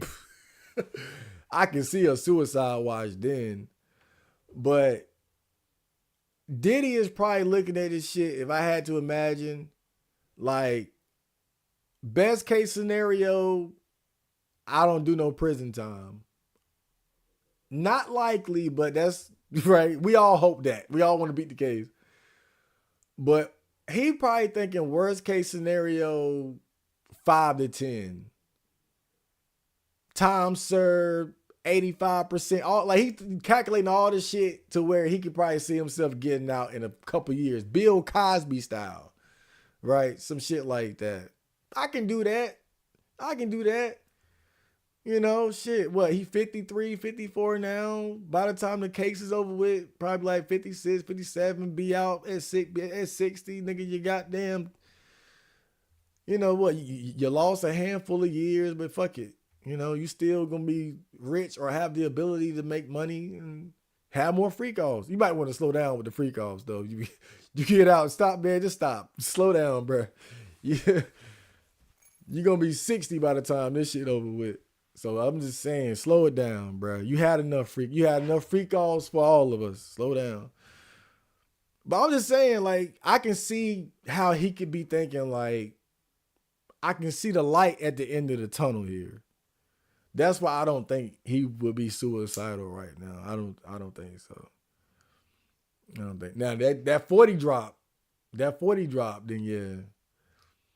$10 is going down that route. Place your bets.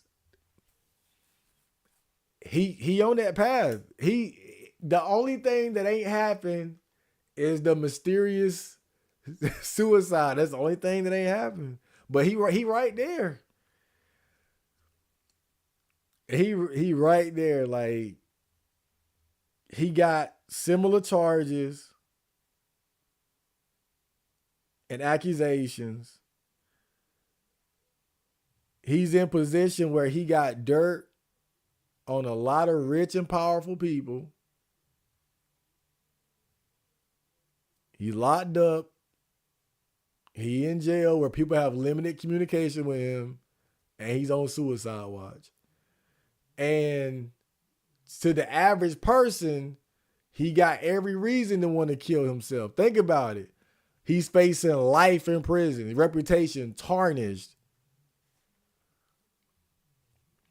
You know?